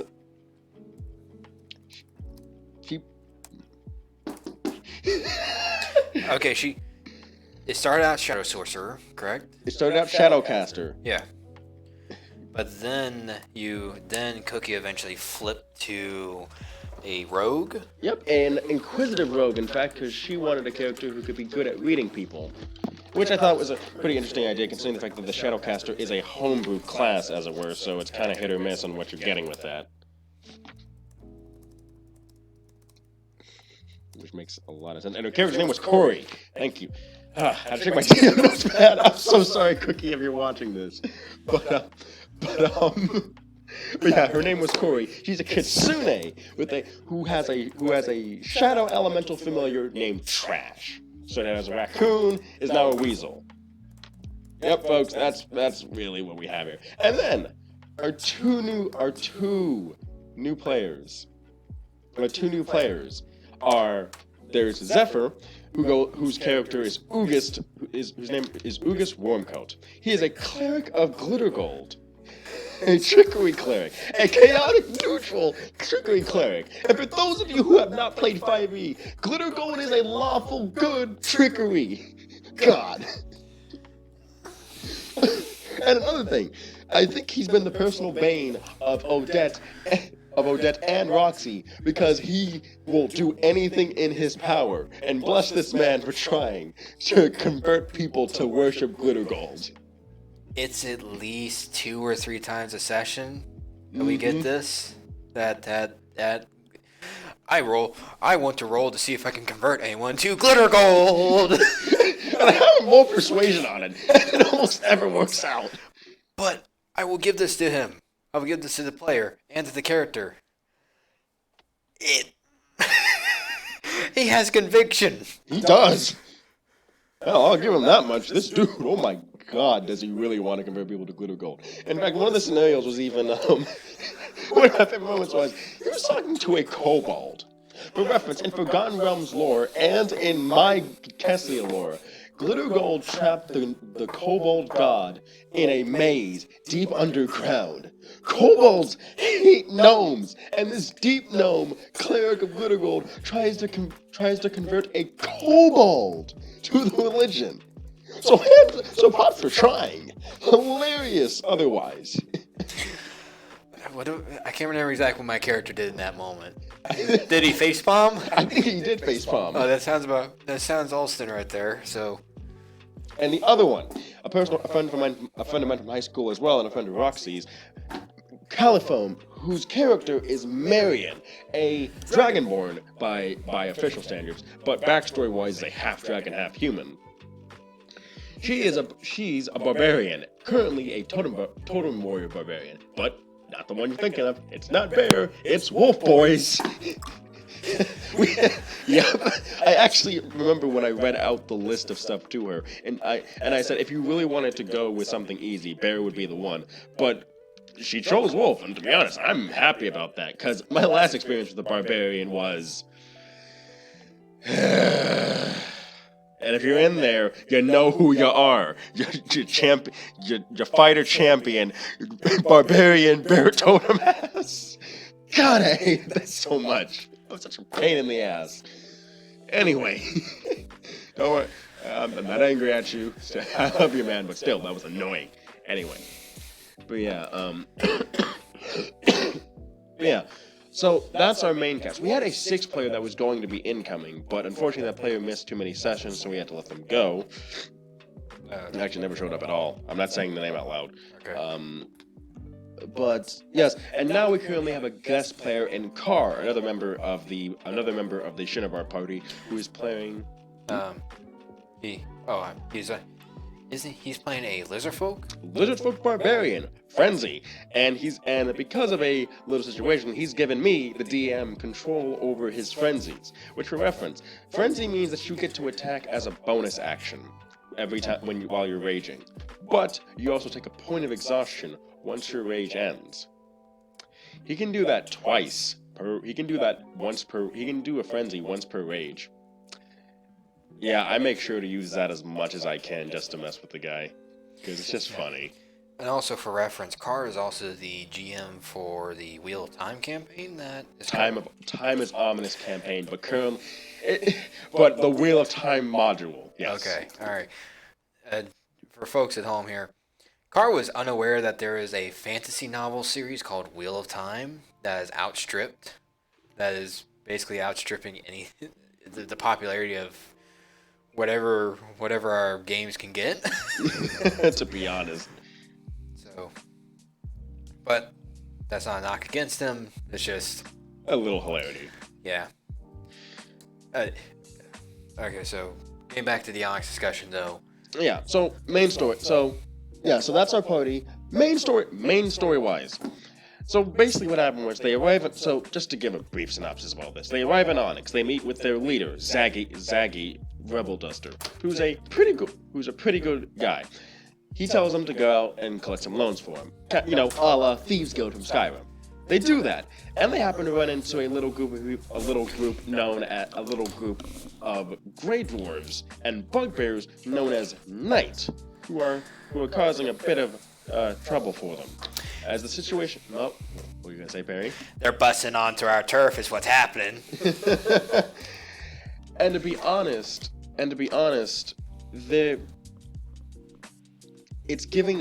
it gave them a bit of a hard time, especially a couple sessions in. And it's gotten bad enough to where Knight has openly declared war on them, as they've killed they killed one of their shopkeepers, they killed one of their informants in the mines of the city of Boston. It was named that on the city generator. I did not name it that. That would have gotten them a lot of money, and burned down their leader's house with him inside, though they were able to get him out. So yeah, this group called Knight has given our players a run for their money. Mm-hmm. Especially the first few encounters that we've all had with them. Admittedly, they're the second encounter that we had behind the tavern where we're based out of. I wasn't there for. My character was way too consumed with a gambling game. Yeah, while your friends were getting pummeled in a back alley by a Grey Dwarf who threw a box at them and knocked out one of them in the first round. Ooh, that was bad. Yes, it was. Alright. So, synopsis, all that. On the player side of things, this is probably one of the more interesting games I've been in. Mainly because so far my D&D playing time, I've only played bi-weekly games. So depending on what's going on, I'm alternating between at least at minimum 2 games, at most 3 or 4 if I have games on Saturday. The weekliness that Onyx has really helps with continuity. Oh yeah, it does. Or at least helps keep up the pace. Yeah. And to be honest, this is a bit of a test for. I wanted to try out a weekly game in general, just because I wanted to try something that was like where I'd have a game every week. But I'm getting that in a different way, in a way that I will be telling later on. But yeah, on my end, Onyx is pretty good too. I'd have to say it's very good for a weekly game. I'd say, as Perry put it, it plays very much into the Saturday morning cartoon. You got a beginning, you got a middle, you got an end. And to be honest, but I got a question for you, Perry. Story-wise, where are we at? We're out of the introduction. Do you think we're in the rising action, nearing the climax, nearing the climax, or falling action? I think if anything else, we're in like the middle portion of the rising action. Not like so early that we're barely making traction, but we're after what occurred with our most recent fight. Our most recent tavern brawl on Boys Night. Oh gosh! If you want to go see that, you can check out Senescal's YouTube. Seneschal, but I'll give you that. Yeah, sorry for that. You can go watch it. I'm gonna say this right now. When I say it was Boys Night, it was Boys Night. Yeah. Rated X edition at one point. Ooh. It felt like, or it could have gone that way. Thankfully it didn't, or else I'd really have to start stripping out stuff in episodes. Yeah. So, but if anything else, if looking at the structure of like D&D campaigns using the introduction, rising, climax, falling, conclusion. When the climax happens, we're probably going to be crashing through falling action and right into the conclusion. I believe it. Mainly looking at Critical Role for that example. Yeah, I get it. After like, what was it, like episode 99? Wasn't it? It was the big Vecna fight. Oh no, that's not even close to, that's up to like 100, that's 120. 100. I think it was in the teens. I think the last episode was 115. I want to say. Okay. The officially numbered episode. But yeah, 15 to 14 was when the Vecna fight came. Yeah, it crashed. Yeah, D&D campaigns after you beat the big bad, it usually crashes right after. Yeah. There's not much else to do, I believe. So, if anything else for Onyx right now, for the duration of the rest of this campaign, unless we were doing multi-tier type of stuff, like instead of doing 1 through 5, it wouldn't surprise me that we won't get to the climax until we're like 5th level. Oh yeah, I believe it. And then shortly after, yeah, sliding right into the conclusion, which, depending on what happens, could be faster or shorter than we think it is. Yeah, that's true. Any current thoughts about Onyx on your end that you... I know I kind of gave out a survey with this for my players, but... Okay. So, I answered the survey. I answered as honestly as possible, so... I am technically one of the more experienced players out of the batch. Mm-hmm. And, Onyx is... like, thinking a little bit more about it, and in the context of this conversation, Onyx is kind of a breath of fresh air. Very much so. Yeah. But also, 1 through 5, I've done that multiple times. Yeah. Like, in Empire, which we'll talk about later, we started at a more advanced start, and we got rolling pretty quickly. Oh yeah, we had to there. Onyx, it's a bit of a slower roll at the start, but after your little knight declaring war to the party, we went from 0 to 60. Oh yeah. So, really the only main gripe I could say right now off the top of my head is just, Onyx is fun to deal with. Mm-hmm. But also, it would have been interesting to have to contend with like smaller gangs in the city. Yeah.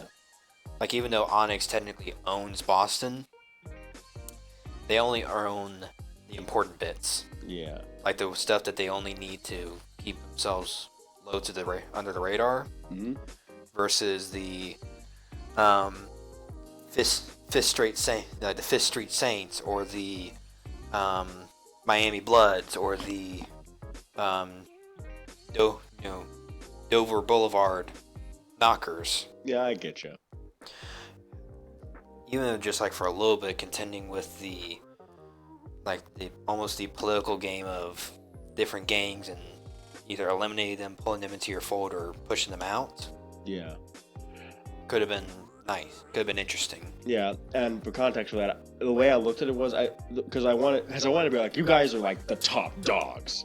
That's why I wanted Onyx to feel like, because I think one thing that I've noticed is I always have you guys start pretty low tier. So this is a low tier, but it's like you're part of a group that's one of the dominant ones in Flokia. But the problem is you got to deal with those guys that are at the bottom, the guys that are trying to nip at you, or the second or third place people that are trying to topple you over. And yeah, that's what Onyx is kind of. It's kind of like you join a group that already earned their start, that already earned their place. Now you got to make sure they keep it, while getting rewards from the fact that you're part of it. Yeah, which admittedly, in itself is a very good idea. Yeah. Now, I will say, if you ever do a quote-unquote gutter punk level criminal game, where we're one of the out of the top 1,000 criminal gangs in Flokia, we're like number 1,000. It's like we barely even notice. Yeah, you barely even notice. Most people think you're literally just a group of friends that hang out and they think they're a gang and have to climb up. I think that would be a very, very much a very interesting game. Oh yeah, definitely. So, I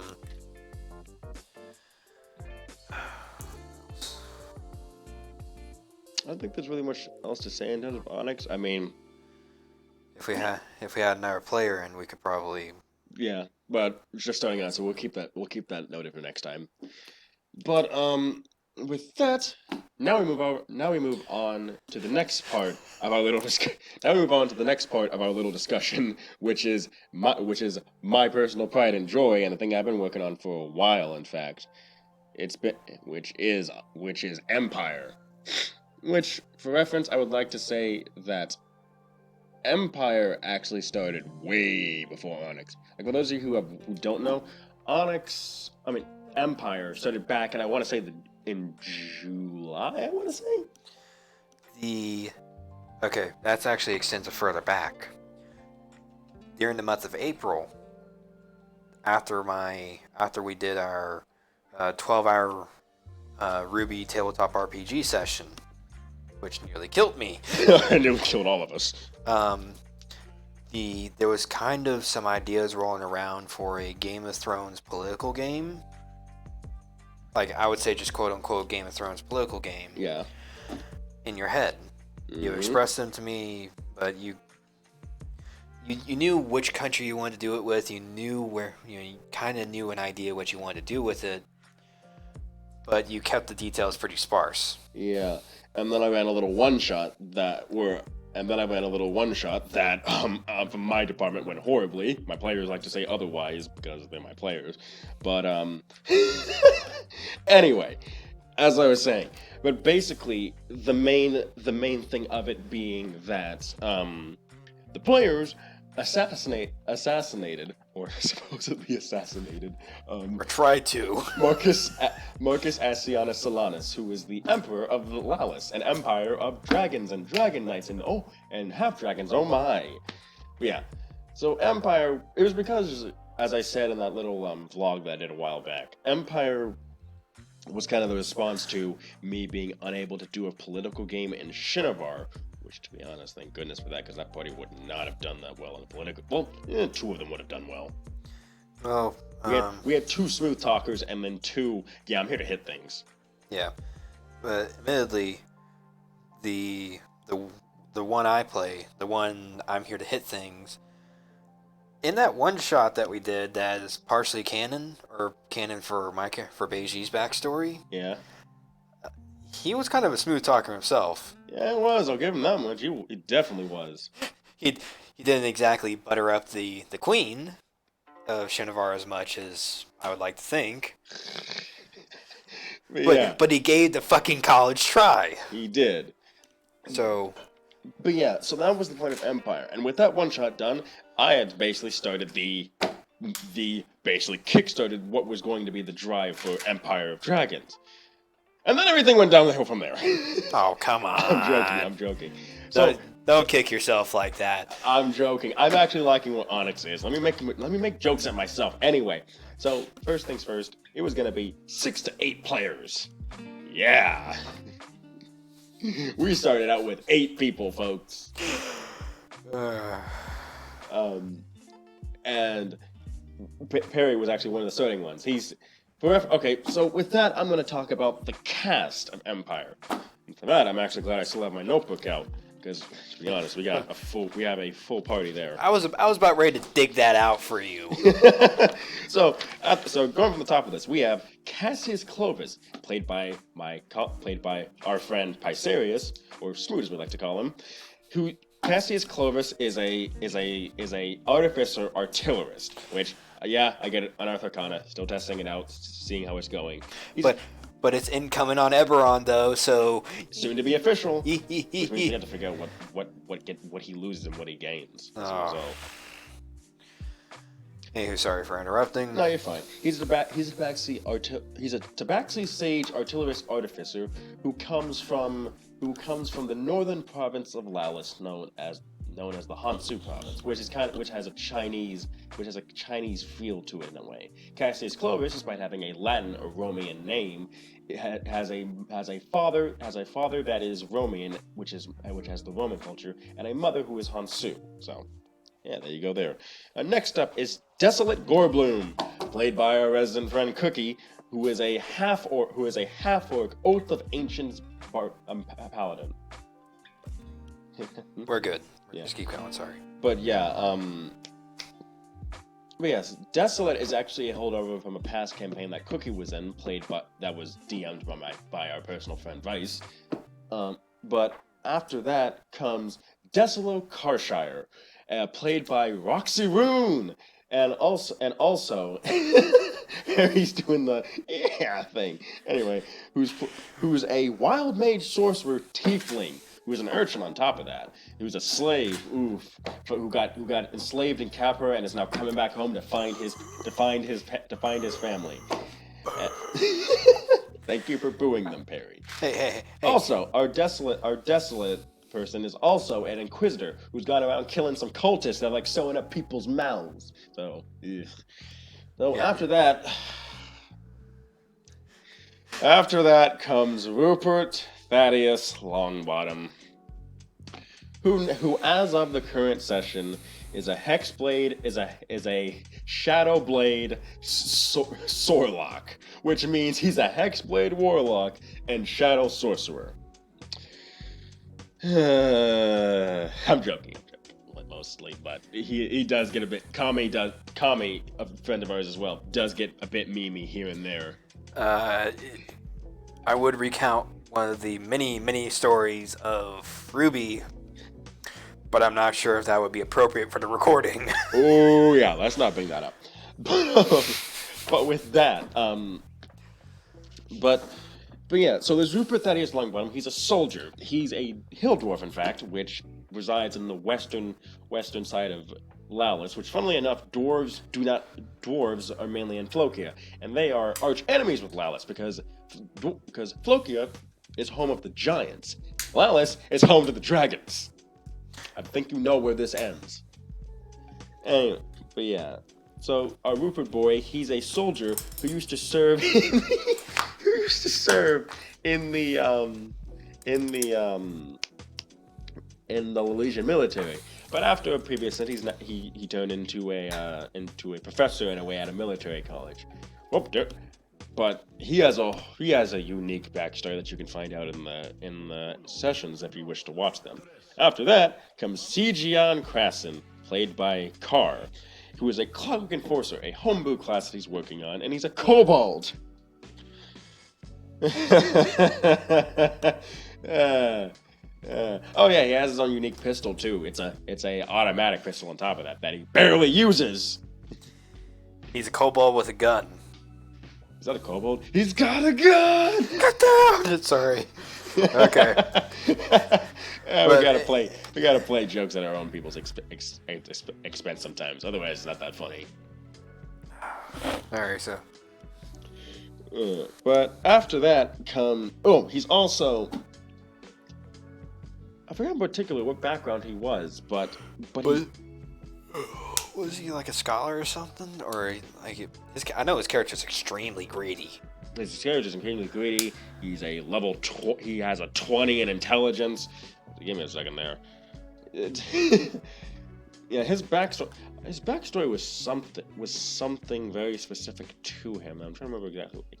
I think it might have been a hermit, in fact. He lived in a clockwork tower. In a clock tower. Yeah, like the Clockwork Enforcers, lore-wise, don't they like live in clock towers? Yeah. Yeah.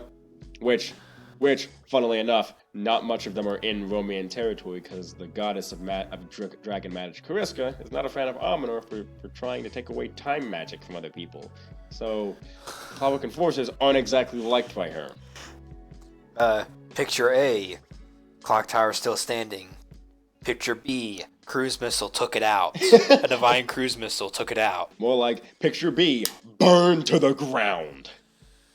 Hey, come on, I want But I'll pick up his backstory in a bit. Next up is Zoya Graza. Would you like to describe this one, Perry? It is your character.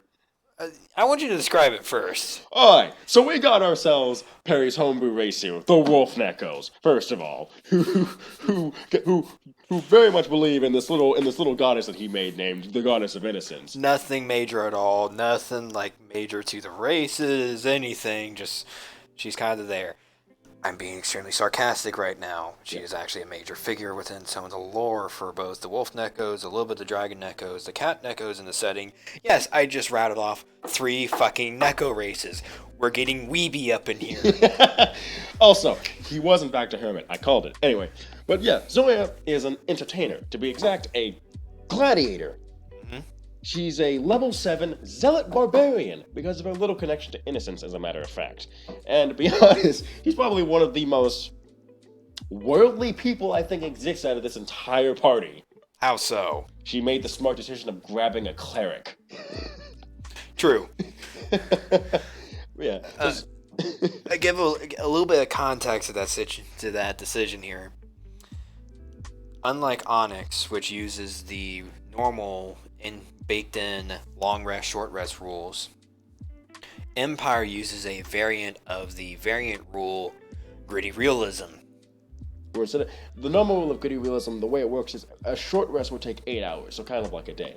A long rest would take 7 days, so a week, for reference, and normal time, whatever week, not exactly a week in D&D world, based off of how your calendar works. But yeah, for me, I talked to my players about it a bit beforehand, and instead I decided to modify it to where a short rest is 8 hours, sleeping the entire night away. A long rest is 2 to 3 days, but you can, if you want, extend it up to 7.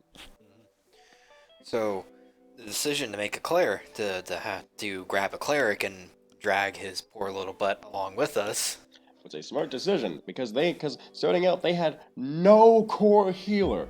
The core party starting out was a druid, which I guess technically could be a core healer. We had the druid, we had a barbarian, we had a cleric enforcer, we had a warlock, we had a sorcerer, we had a paladin, we had an artificer, and we had a dragon knight. So basically, we had a party of mainly casters.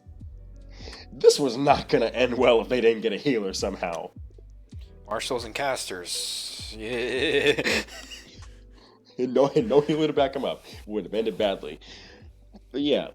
And then finally, our last member of the party currently is Porzok Junius Gaius, who is a Circle of the Land, particularly the mountain, druid, who is played by Vice, a DM, a co-world builder of Kessia, and a pretty cool all-around dude. And his character... He ain't cool. He's awesome. True. But yeah, so that's our core party as of session 6, as a matter of fact. And to be quiet. So, story thus far. So each player kind of got their own session in a way to start out, like a session 0 in a way, where they were able to, where we set up the beginning story for them, and that for each one of them, they went through a terrorist attack that attacked the markets, that attacked certain areas. In fact, as it were, not markets. The players each hunted down the protective terrorists, and they found out that this was related to a group known as the Black Dragons. Ooh. And they were contacted. In each of their journeys, they were met by a dragon knight named Gaius. Gaius decided to contract the parties to go talk to the leader of the Dragon Knights, a man named Primus, as it were. And so they went to the capital, they met with Primus, and they were given the job of hunting down the Black Dragons. Now, after searching around the city for a little bit, they found the dragons in the sewers. And after 2 sessions of going through the dungeons, they were able to get rid of them. And they've also found out how big this group actually reaches. Because they found out that they were the ones who orchestrated the assassination of the Emperor, whose body is missing, and the Sword of Lalas along with them. In fact, his entire family line has assumed to have died out. And the only one left is his brother, who is his brother by blood, but A is not a Dragon Knight, and B does not contain the Sword of Lalas. So him being a member, him being the Emperor, it's kind of up in the air as people are side-eyeing him, wondering if he deserves to be on the throne. But the players aren't dealing with that yet. Currently, after they went with the Black Dragons, they're now waiting to get back to get extra word from the Dragon Knights, and as a result, they're going on a little side quest to the mountains to go deal with a shipment that went missing. We'll find out where that leads them. Yeah. Your thoughts on Empire so far? Okay. I think I can kind of summarize it in the statement here. When Onyx is Saturday morning cartoons, Empire of Dragons is the Game of Thrones of your games. Currently. I know you want to bring that, I know you want to bring that Game of Thrones level quality to a weekly style game. And that's been kind of a point of discussion for us, which future podcasts that can be brought back up. Yeah. As a player, it was a pretty unique setup. Meaning that you had 3 separate session zeros for us, where we were able to introduce our characters with another 2 players, play out the scenario you had, which was the terror attacks, and then kind of politely scooped us up and sent us whisked us towards session 1, where we would all be. Yeah. In the first adventure. Clearing out the sewers. Supposed to take one session. One bloody session. It's a dungeon crawl, man. I'm sorry. I thought a party of 7 would be able to speed through an investigation and then be able to cut down a dungeon pretty fast. Clearly, I was wrong about that, though. All right. As Carl likes to say, I overplan too much. Yeah. But admittedly, those 2 sessions inside of the dungeon were interesting. Give us a good bit of context and the like. Yeah. So, so far, now that we're probably on finished session 1 of 2 or 3 of travel, maybe? Depends on what happens. Yeah, depends on what happens. And on our way to the next adventure location, I'm kind of liking what you got cooking right now. I'm not gonna lie. Admittedly, though, after the dungeon crawl, you were able to start getting some of our backstory stuff kicking in. Yeah, which is where I really started hitting my strength there. And also the strength of some of your players. Yeah. A lot of my players are role players, as it were. I don't have that many combat-heavy players. I kind of bridge the gap there. Yeah. So, combat more satiates me long enough for the roleplay to start kicking in. Yeah, but as it were, that Empire is going pretty well, I would say, in that regard. This adventure actually is kind of like a side adventure while I prepare the actual adventure that will come to play. That's related to the main quest. That it's gonna be something, I hope. So. I gotta ask. Out of all your party members, which one's your favorite? Oh man. Or give me the best and worst of each character. Okay. So let's just go down from the top of the list here. Okay. My list that actually. I put it right back, didn't I? Come on, man. Gotta keep your notes ready. Whatever. Okay, it's on my computer. Anyway, Cassius Clovis, starting off. Okay, Cassius. I'm gonna start off with the worst thing here because it's kind of the most glaring thing. Okay, I know both of us know Smoot in person. He's an awesome dude. Awesome as could be, good guy to be around. Hella fun in a D&D game because of his ability to optimize anything. Before I give the actual comment here, him, and a couple of Kami and a couple other guys are playing in a Mutants and Masterminds game, and by God, I've had 3-hour-long conversations just listening to Smoot on how he's managed to optimize his slime character. Ooh yeah. With that, Cassius, I kind of feel like for an adventuring character, he's kind of a little bit too cautious, per se. but that's kind of starting to shed a little bit now. Yeah. Now that we're out of the dungeon that he got. Okay. Okay. Let me tell you this story. Have fun. So, first session, going into the sewers, we're going to the dungeon. Me being a semi-experienced player and someone who looks back at the older editions of D&D, I kind of have some tendencies that basically scream. I respect the dungeon. I know how dangerous it could be. So, my character Zoya is just like slowly inching along the dungeon.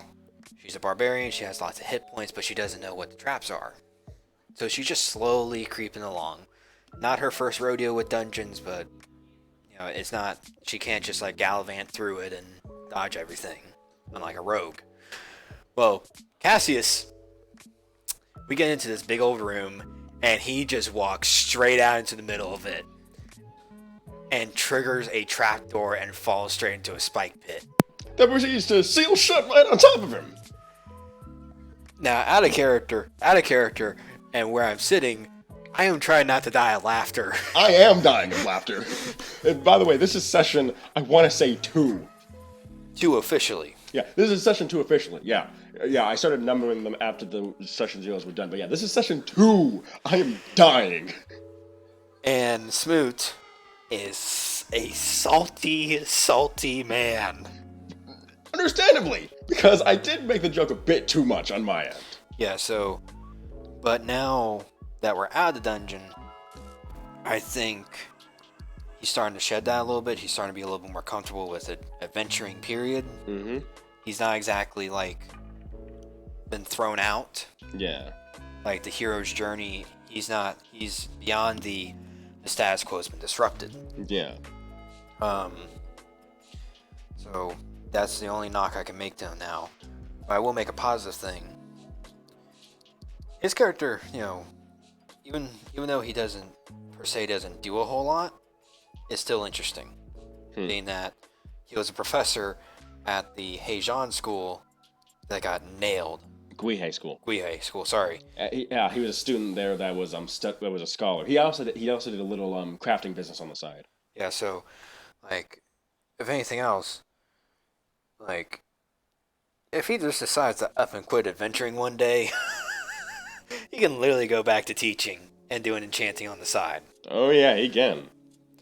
So, and overall, he's a pretty smart character, both in and out of character. He's a smart dude and sharp. So, next on the list.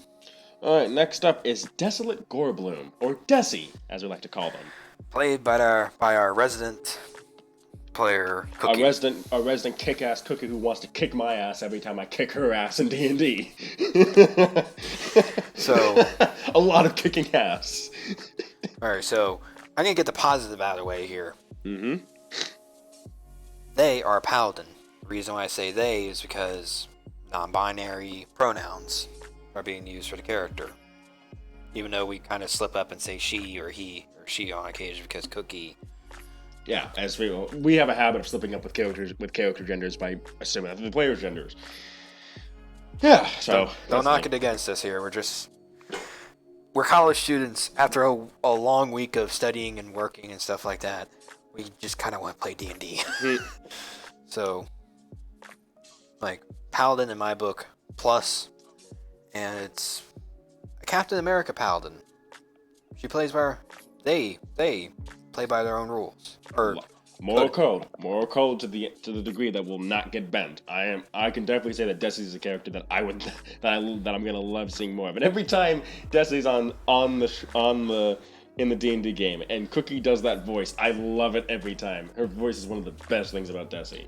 Yeah, she's just one of the few players that can actually get a good voice in, so to speak. Yeah. Oh, you mean like the one that talked the most out of all the sessions? Yeah. Yeah, I was. Like, because just to set a benchmark right here, I can't do a woman's voice worth a damn. Oh yeah, true. To be honest, yeah, she does do pretty good voices. Actually, actually, her and Roxy are the two highest tier voice actors in that session, if we don't include me in this. And even then, I can't match that. I can't do an orc voice. Not yet, anyway. No. So yeah, putting me to shame, Jesus. I could put on a gruff orcish type voice, but this is gonna get old after a while. Oh yeah, and the way she does it, where she mimics like the skipping of vowels too, since Desi's Rusonic, and Rusonic is technically Eastern European, so I usually take that as anywhere from like Polish to like anywhere from Slavic to Russian, as it were. It's just like she does it so goddamn well. I can't do an Eastern European accent. She does it so fucking good. Mm-hmm. So, positives. Captain America Paladin with their one of the best damn voices I've ever heard. Mm-hmm. Cons. Okay. I'm gonna say this right now. D&D is kind of one of those and again, a D&D session is one of those settings where really meek people can start, coming out of their shell a little bit. Yeah. And this is not a knock against Cookie directly. Or a knock against. Yeah, I feel. This is just I kind of wish I could see a little bit more of a little bit more of Desi. Come on! and now that they have a sentient sword of a much older paladin / inquisitor. Yeah. Like, my God, I want to see more of that. Yeah, that is true. I want to see that interaction. What's funny is I think Desi is naturally a bit quiet. Like they only speak when needed. True, but it's just that because of the fact that Desi's just a fantastic character. It's like that character who it's like. It's like you want more of it. Yeah. But I will say that negative is not that bad though. No. Like, Desi the way she is, I could deal with Desi being the way they are because they're just a fascinating character to me, and I'm gonna enjoy doing more of the characters, especially because the place that you're heading to is an orc stronghold, Which is not exactly directly related to Cookie's character, but they're a half orc, so hey, got something there. Mm-hmm. Yeah. So, but yeah. So, I know, I'm interested to see the character progression. I'm interested in seeing what happens with Desi and so. Next on the list. Deslo, okay. The second. Another good voice in the in the Empire campaign. Okay, just to get this out of the way here. One of the positive things. Roxy's to play a good voice actor. Oh yeah. Out of the handful of characters I've seen her do, that I've played with, she has a vocal range that she at least makes sure that there's enough difference between each character that even though you might not be able to remember their name, you can tell that it's a different character speaking. Oh yeah, and having heard her as a DM for a private campaign, oh yeah, she's definitely got the voice tier for it. She's putting me both of these ladies putting me to shame out here. I gotta step in my game. Hey. Man. Okay. But yeah, Deslo, I love this character, to be honest. And the fact of the matter is, Deslo, I think everyone's gonna get a lot of love in this next arc that's coming up. Which I kind of want to say the name for it, but I don't. Fuck it, you guys know what's coming. I already said what it was in the session, so I'm just gonna say the name here. The name of the next campaign is the Dreadwolves Return. And for those of you who know of the Dreadwolves, who are probably in the Discord, or have heard me talk about them at all, yes, they're coming back. And also for those of you who's watching Wheel of Time, yes, he's coming back. So yes, anyway. But yeah, Deslo, I love Deslo as a character. The backstory really works well for me, and there's also the fact that Deslo as a concept, is very good. This wild mage sorcerer whose emotions can mess with it. That's something that I really like, because as a DM, you're really supposed to work with your player and make sure in a game like where with something like this, you have to really work with the player to make sure the character feels like their own. And having it to where that Desilow's emotions affect how his wild magic stuff happens is very important, and it's an amazing thing that I really like having in my sessions, because at random intervals, it's just like, just based off how Desilow feels, it can completely shift how the environment is around him. And it's just something I like so much. Like, there was one time when we were in the dungeon, like, some darkness was cast or something. Like, No, I remember. So Desilow ran up, cast a spell at point blank range at an ogre, failed to hit, but because of past spells, I decided to have them roll Wild Surge. I had them roll a d20. They rolled a nat 1. They rolled a d100. Lightning Surge in 20 feet. A lightning smoking out, I think, like 20 feet. It was a power move I would have never saw coming, and it turned the fight right in their favor. yeah, but also gave everyone who had, like, light, thin hair afros. That's what I just saw, yeah. This first half of the people we're talking about, I just have so much to say about, because there's so much good shit to them. Yeah. Now let's kind of get into the con area here. Okay. I don't know Roxy for as long as you have, so you might be able to bring up a couple more cons here or there, but this is not a direct knock against Roxy or the character. This is just kind of something I've noticed that's a little bit consistent with the characters that she plays. They're pretty rambunctious and out there and, like, active. Which is hilarious, to be honest. Yeah, like, it's hilarious, but then, like, kind of seen in Southern Star, which was not recorded and and could technically be said as a private game. Yeah. It will come back to be public eventually. Yeah. The spotlight was kind of snapped around a little bit with Roxy, so, but that's not a knock against her, just...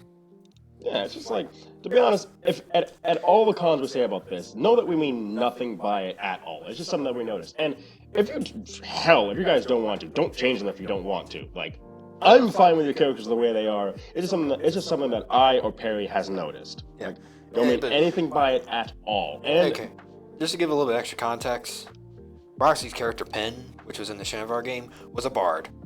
Yeah. So if we wanted, like, just simple fact of the matter, she was playing a bard. Yeah. So, by the way, if you guys watch this recording and you guys don't like what we said here, I am completely willing to take this video down and just cut out like the section where we talk about our thoughts on you guys. I am completely willing to do that if you're not comfortable with that. Just let me know. But to be honest, most of this is just shining a light on how great you guys are as players, to be honest. I'm gonna say this right now. R/RPG horror stories. We are all 1,000 miles away from that. Yeah. Like, if you ever check that subreddit out and hear some of the horror stories out of there, this is the perfect group to be a part of. I will say this right now. I will want to keep playing with you guys after I graduate. Yeah. I will do all in my power to make sure that we can keep playing together. Oh, yeah. Or at least be involved in this group. So, like, I am not throwing stones at anyone. I've done enough of that this summer. I've done enough of that in life. Who's next on the list here? Rupert Longbottom. Okay. Rupert. Alright, first off, which one do you want to start with? Okay, I just want to get this out of the way here because this might stick out slightly a little bit more. The kind of the connish thing. Rupert is kind of a bit of a slight meme. That's how the character's played. They do know how to pull some serious stuff. Yeah, but the player does know how to pull some serious stuff. So, but that's not a con. But that's not a con at all against the player. It's how meme characters can be fun. Oh yeah, they are certainly fun. So, but what do you think of the positives of the character? Okay, first of all, Rupert. Rupert's backstory is probably one of the most interesting things that I would think of right now because he has a chance of having a really good one. Rupert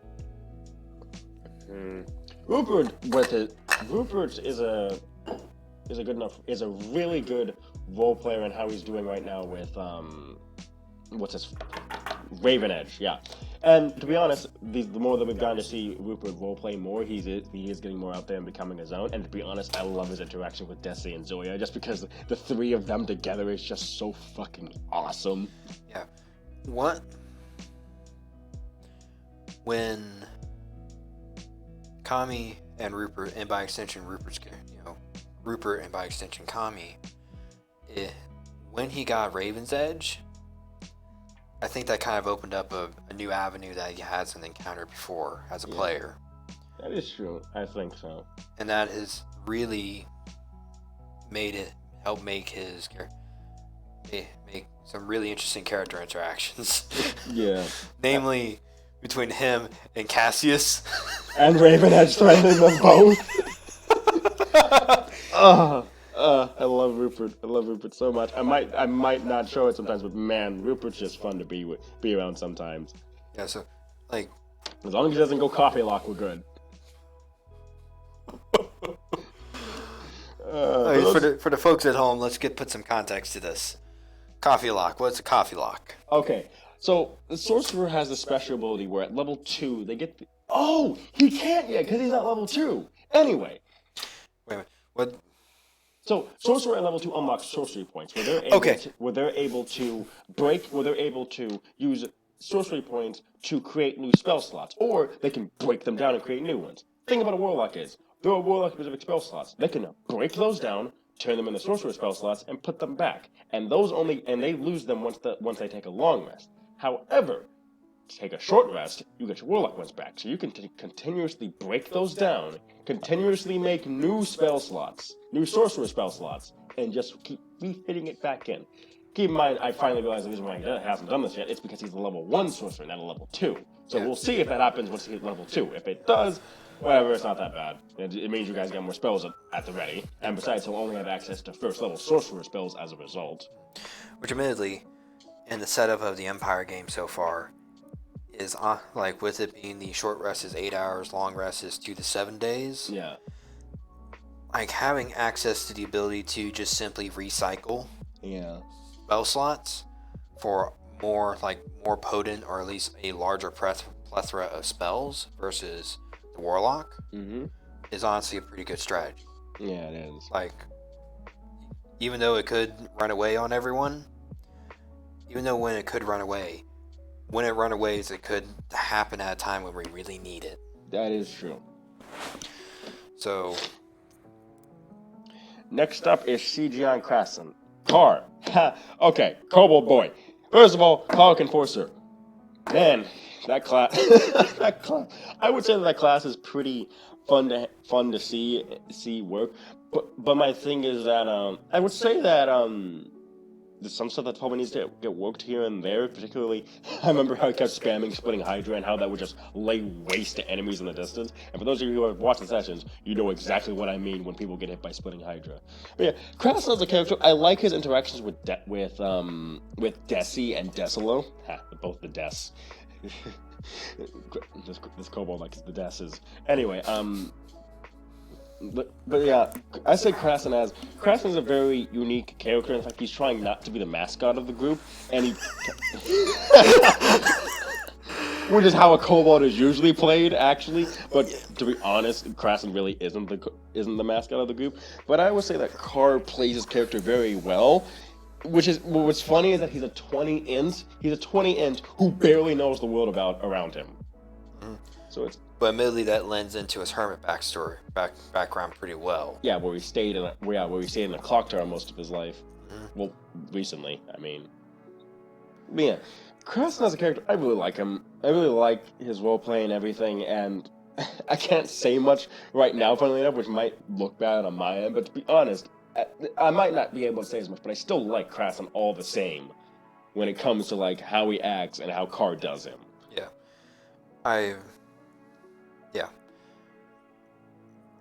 As a player playing beside him, Krasn is a very good character. Very interesting. Even though he does take some of the kobold stereotypes of I want shinies to the extreme, Yeah. but he also plays in a way that doesn't like disrupt his character Yeah. per se.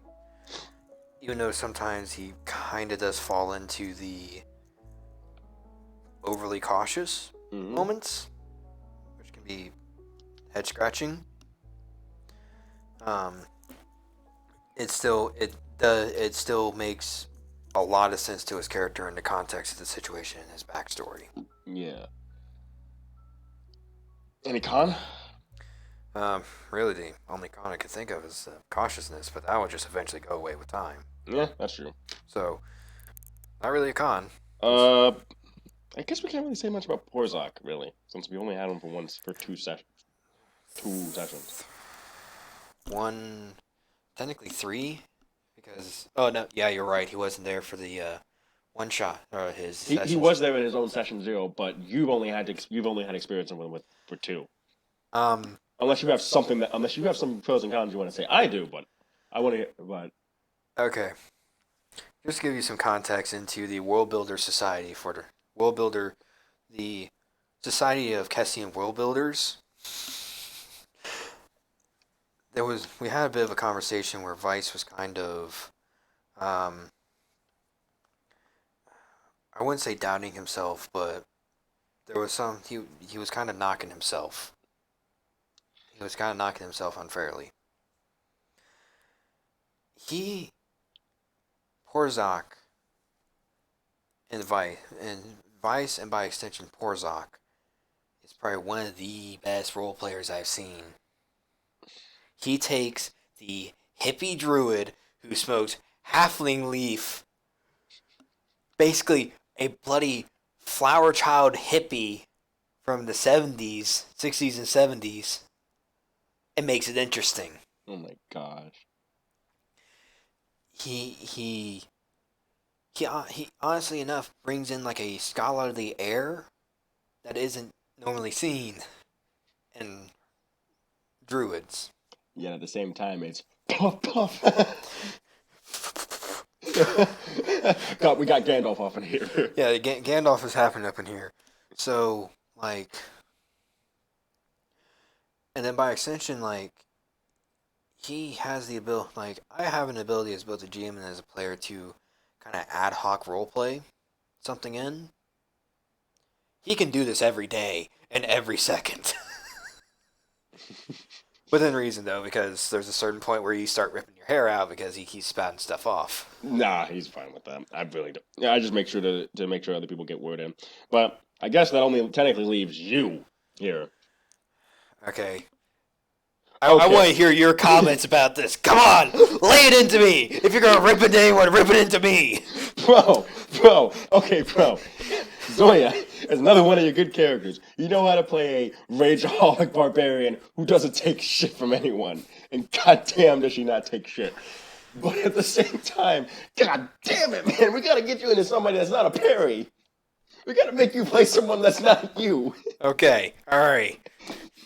Come on, you gotta admit, Zoya is that rageaholic side of you. That side of you when you get that gloom in you, or when you get a little too excited. That is you as Zoya. Okay, yeah. Yes, okay, yeah. But I will say, I do like Zoya as a character. Zoya interacts with a bunch of people that I really like, with other people that I like, and there's also the fact that Zoya, I think, is one of the people that tries to interact with everyone in the group as well, which everyone does try to do, but Zoya does it the most, I think, because Zoya has talked to I want to say Zoya has talked to almost every character in Empire so far. They've had conversations with Daniel, obviously. They've talked to Cassius over this past session. They had a bit of a back and forth with Desi, as it were.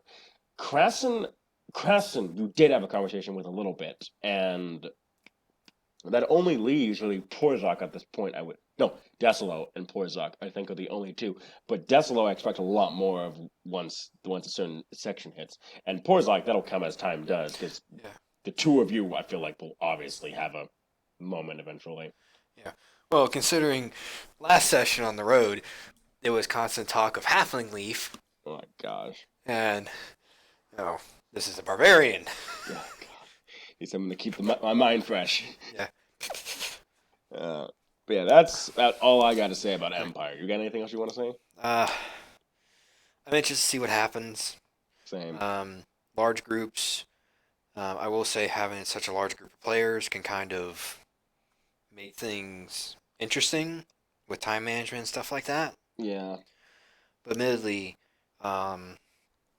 we as a group can get some stuff done when we put our minds to it. Oh yeah, definitely. What? Okay, all right. I know you have your story outlined for Dragons, but our characters are kind of getting rid of their sea legs right now. Yeah. Like, it's we're still like 4 to 5 sessions in as a group. We're still trying to congeal a little bit together. We're still trying to like form that, that bond. Yeah, that bond, which hopefully, as you kind of shared with me for this upcoming quest, will likely solidify either expedite some of that bond forming or solidify ones that are already hardening up. Mm-hmm. When we get our sea legs, so to speak, what do you kind of see will start to happen?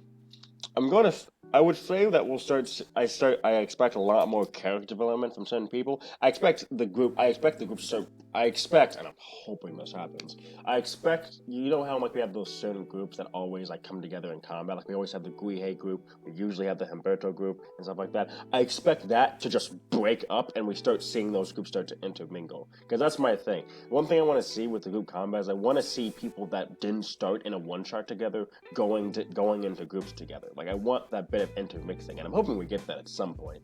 Yeah. Because I feel like that'll really be good for the groups in general. And hopefully we get different group styles too. I like the idea of like maybe sometimes we'll have a group of 3 that's this, or a group of 4 that's this, or a group of 2 that's this. Just something that makes it to where you guys start mixing and matching to start trying to see what your best combinations are. So, kind of in a way, we both love comics here. Yeah. You especially love comics. Oh yeah. What I'm kind of hearing is you want to see like, okay, so to put it in comic book terms, the one-shot, the one-offs where the base groups started to form, those were kind of our origin stories. Yeah. Mostly. Yeah. Outside backstories that happened before it. Yeah. Now you want to start seeing the crossover events, the team-ups, all that other stuff. Oh yeah, I want to start seeing that. Yeah, so I imagine at some point you want to be seeing a lot of character-driven stuff occur. Yeah, I expect to see that. I do have a main quest that really that will have backstory stuff play into it, but I do want to see like you guys drive your own narratives and just make me see where you guys want to go. All right. Yeah, that's mainly what I want to see. Other than that, I don't have much. I want to see how going all the way up to level 20 goes, because that'll be something interesting to see. Yeah, it'll be my first time playing a 1 through 20 game. Ooh, or 6 through 20. Yeah, 6 through 20, but low end of tier 2 up is basically 1 through 20. Let's be honest here. Yeah, that's true. But wrapping up Empire, we now move into your category, actually, with the Magical Frontier. So, Perry, why don't you lead the discussions here? Oh, the spotlight's finally on me! Yep, okay, so, just give a little background for myself here.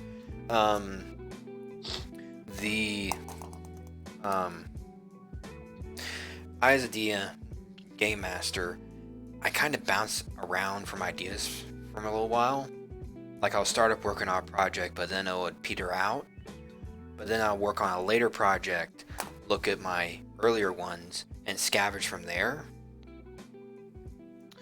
Magical Frontier is kind of one of those situations where, just to give you the basic idea of Magical Frontier, it is a high fantasy Western setting with bits of anime and Witcher influences sprinkled throughout. Mm-hmm.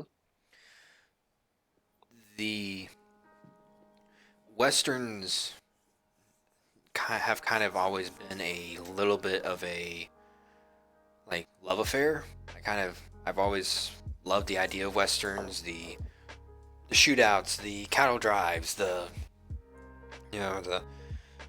general basic like sort of storytelling and the like that Westerns have. But translating that to tabletop RPGs has kind of been a hit or miss situation. Yeah, it has. There's not that many of them on top of that. No, I can literally count on my one hand how many systems there are, which are Boot Hill, Deadlands,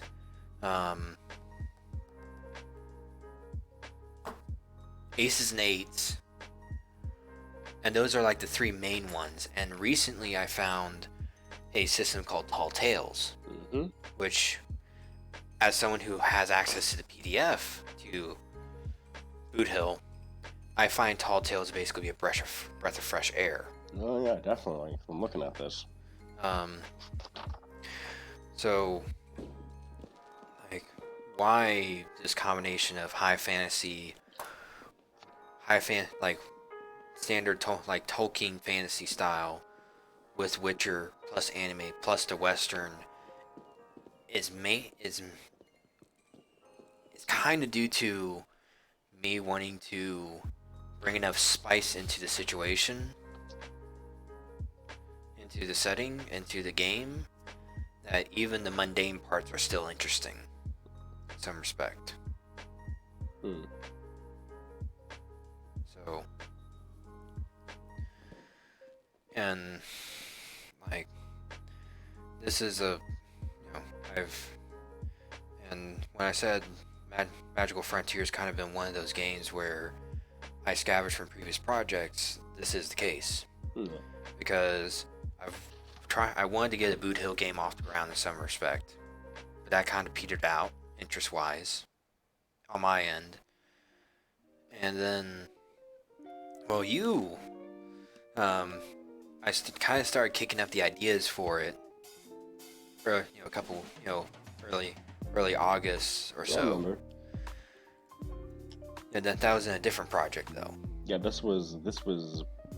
Were you referring to Boot Hill or are you referring to Tall Tales here? Actually, Pathfinder. Yeah, Pathfinder. Yeah, it was the Pathfinder Gunslinger game that we were considering. Yeah, which admittedly is still an option. Yeah, just need to get more into Pathfinder as it were, because Gunslinger, going straight into the Gunslinger as a first player, is like a lot more than you expect. Yeah, but admittedly, those options kind of defeat the assumptions that martial characters have. True. So, scavenging from Boot Hill, then scavenging from the ideas from the Gunslinger Pathfinder game, and then reading a little bit of the Witcher series. You're welcome, by the way. It resulted in Magical West being created. So, and it's just a mashup of these three sectors of ideas. High magic, Western gunslinging, a little bit of anime in there because I like me my Neckos. I did create 2 races for Kessia. Yeah, you did. And made their own god. And started on their own pantheon. Yeah, I'm sorry folks if the neck bearding is getting too much. But then throw in the noir style that The Witcher has. Mixing it all together, I get Magical West. Yeah. So, but I mentioned Tall Tales has kind of been the one that is, yes, I want that. Yeah. And to be honest, you've gotten a bit of interest for it. You do have quite a few people that could become players for it. Yeah. Currently I have 3 that are like signed on. Well, 2 of them are like, yes, I want to do this. Another one is, I'll give it a shot. Yeah. And to be honest, hopefully we can get a good day for when you're able to do that, as it were. Yeah. And just to give a little bit of context, I'm currently in like 3 games. Yeah. Once one of them ends, you'll only be in 2 of them, and then you won't be joining the 2 that I start up because you'll be doing your own DMing, as it were. Yeah. I'm kind of this past summer and so far this past year, I kind of stepped out from behind the DM screen. And you kind of want to get back behind it again. Yeah. Yeah, it's an addiction. You can't let it go. Yeah, and so once Onyx ends, we'll be kicking up. We'll be kicking up Magical West. Yep. Whether it's recorded or not, that's kind of up in the air. I usually don't record my sessions. Yeah, and this does seem like more of a private game because the fact that based off who's in it and everything, and since it's not going to be online, I don't think. Yeah, it's mostly going to be an in-person game. Yeah. Even though I can make accommodations for people who are online. Yeah. Balancing that is kind of not in my toolbox yet. Yeah. Yeah, we had to do that a little bit for Ruby, but that was weird at the same time. Yeah. So yeah, it's mainly an in-person game. Maybe if I gain enough traction and I love the setting enough, like I really start loving it, Yeah. I'll pull it over to the friendly bunch, try to start recording it myself. Maybe with you as my cameraman. Yep. So I've talked enough about the setting here. What do you have to say about the system in general? System in general? Okay. I love old school systems. I love them. I love the old school Renaissance, the OSR. This Tall Tales by Mark Hunt is a love letter. It's not 100% love letter, but it certainly pays homage to AD&D. Oh yeah, it does. Just to give a little bit of background of it, it's a hack of another system called B/X Essentials, which is basically a collection of small little booklets where it's basics/essentials D&D. Think red box, blue box type stuff. Yeah.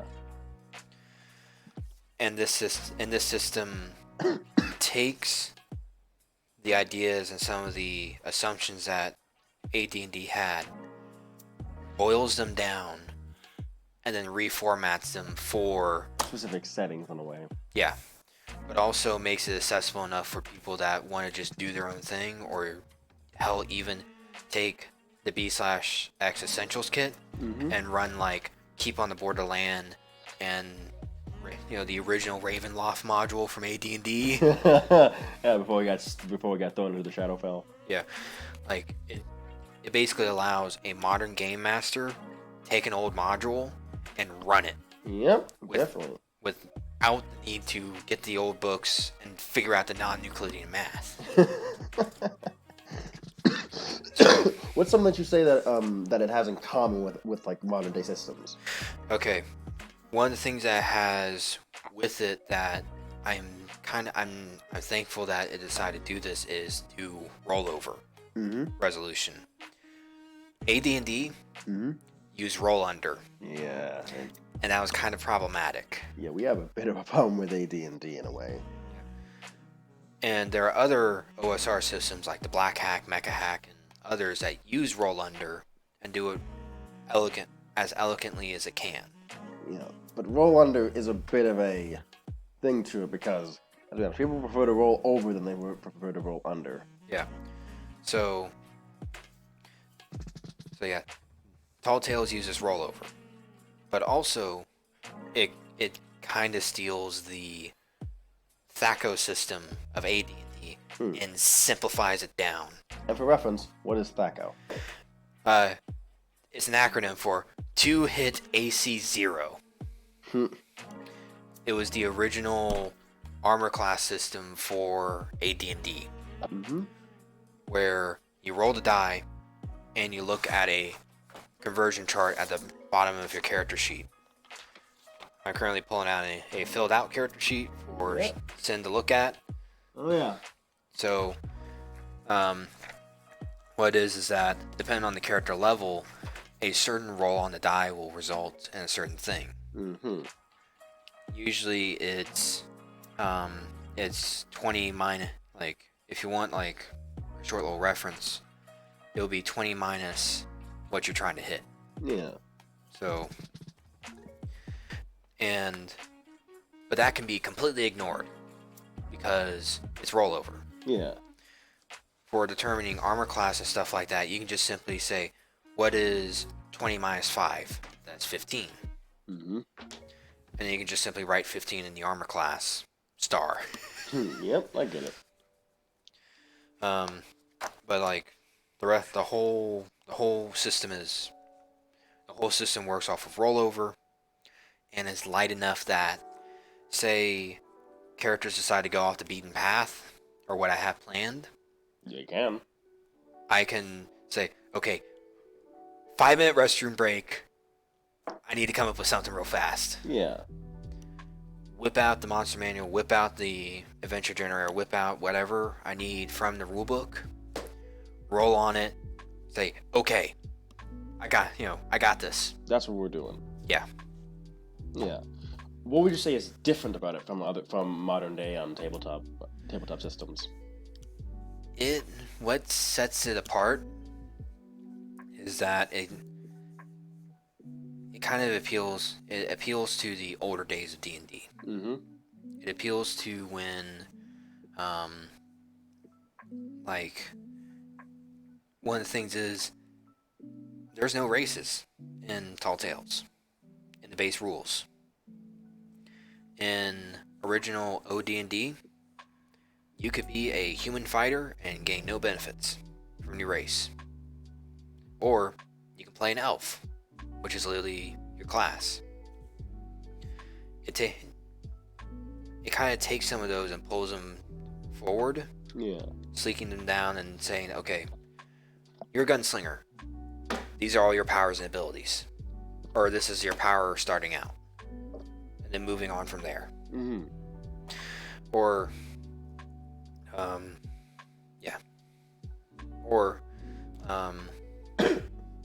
like the Brave, which is based off of Native Americans. Yeah.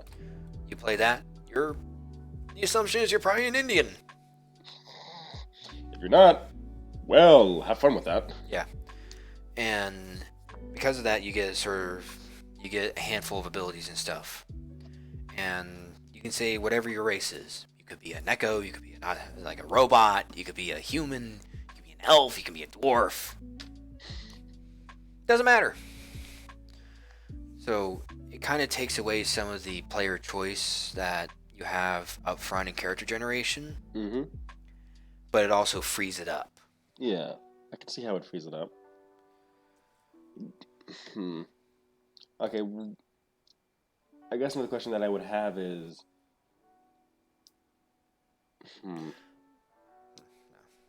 I guess one of my questions is, what do you see that's probably going to be a lot better with this system than, say, using one of the popular ones or trying to morph D&D per se into a fantasy thing? What makes this one? What do you think is going to make this system able to work with what you have planned more than other stuff? Okay. Okay, so addressing like some of the more popular Western systems. Mm-hmm.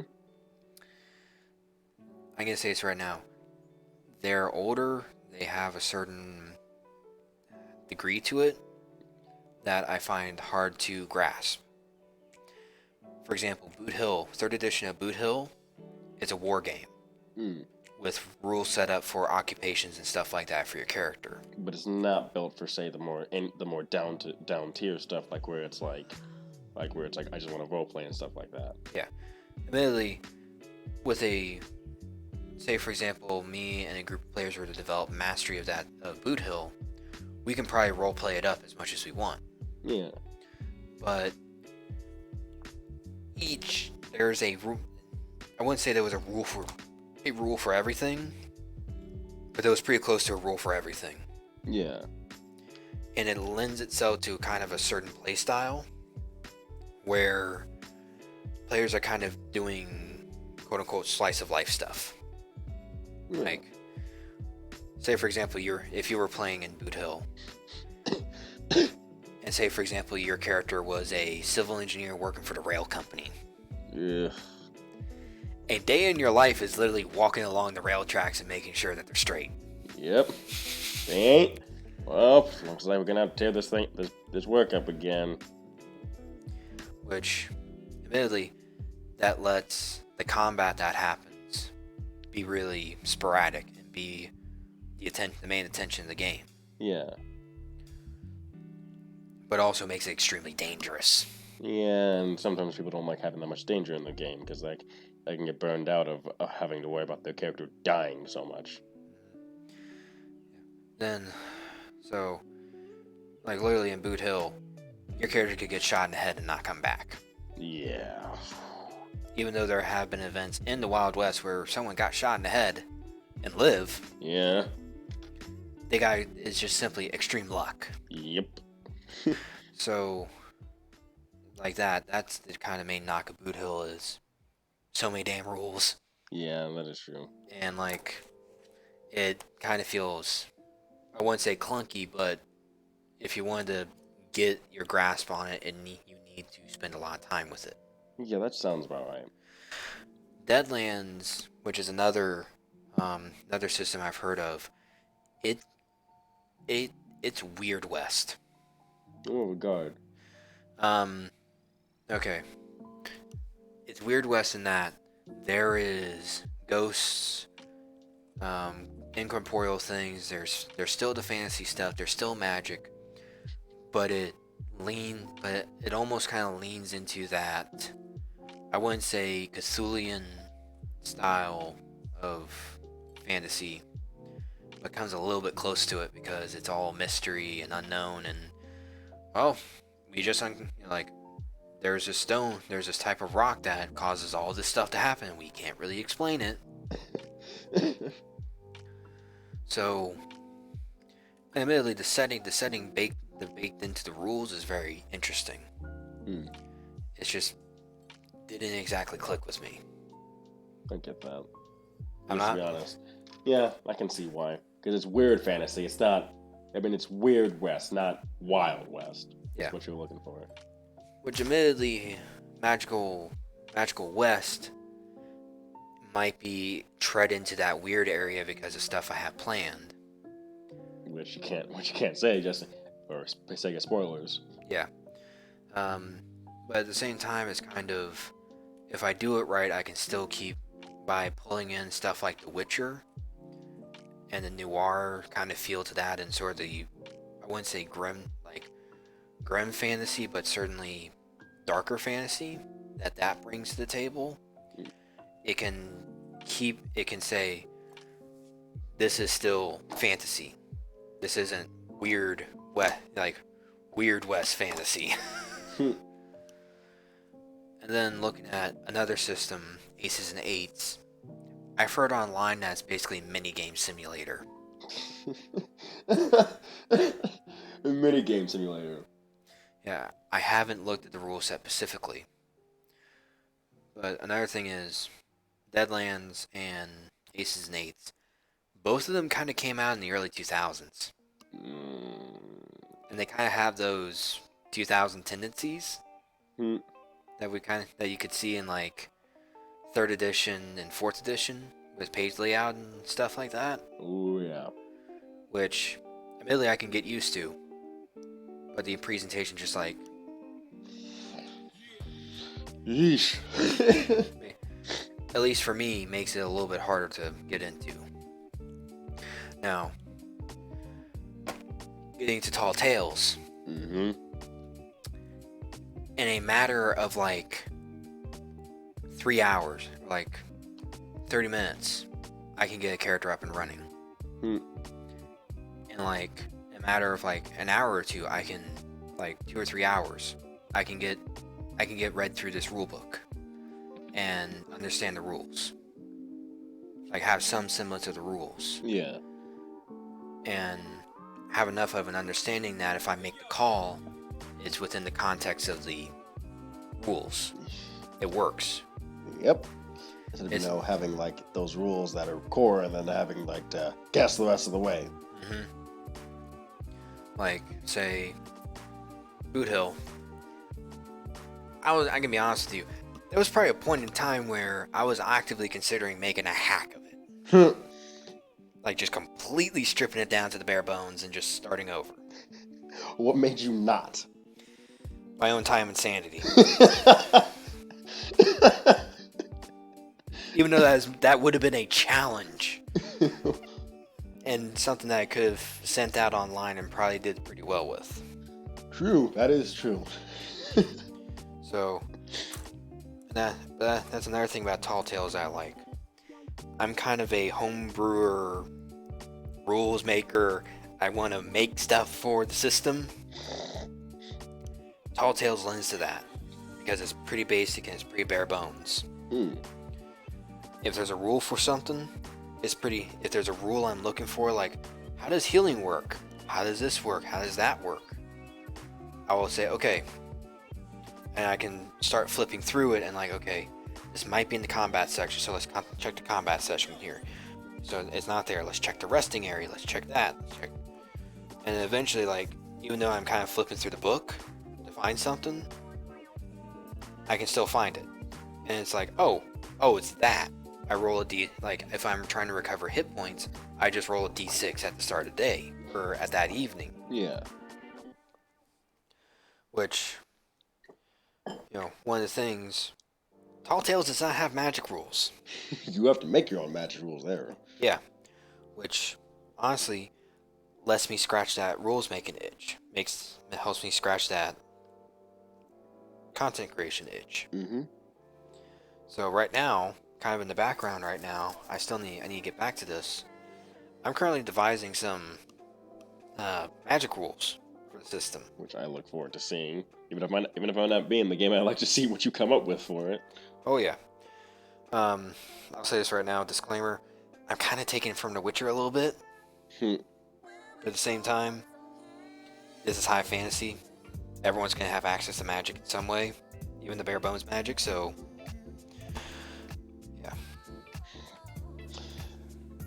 Yeah, do you think there's anything else you'd want to say about Magical Frontier, to be honest? Not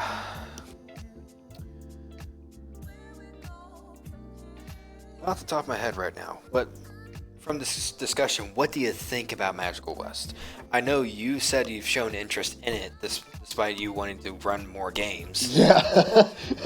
I would say Magical West is a pretty good... Magical Frontier is a pretty good idea, as it were. And I'm interested to see how the magic system turns out, because I'm tempted to see how you'll do magic in general for this type of thing. And from what you've told me about the world of Magical Frontier, like how railroad barons basically run the world in a way, a little bit, because they are the top dogs, because everything depends on the trains.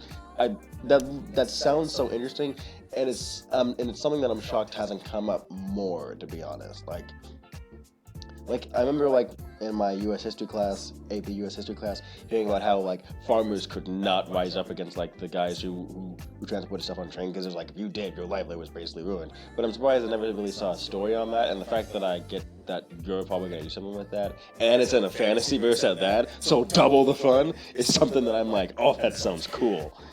Throw in with that, I've taken the idea of, in the Wild West, ranches were kind of... I wouldn't say towns in and of themselves, but they owned a good bit of land. Oh, yeah. And they made a good bit of money. They did.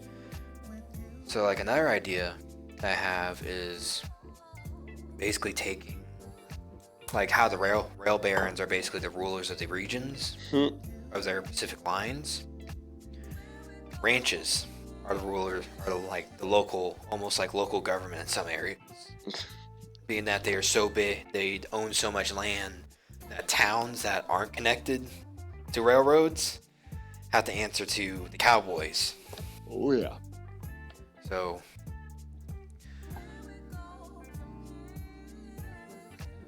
I think we've said all we need to say really about this Magical Frontier. We'll see what happens when the stuff actually gets run later on, which hopefully will get run sometime soon. Oh yeah. Based off when Onyx goes.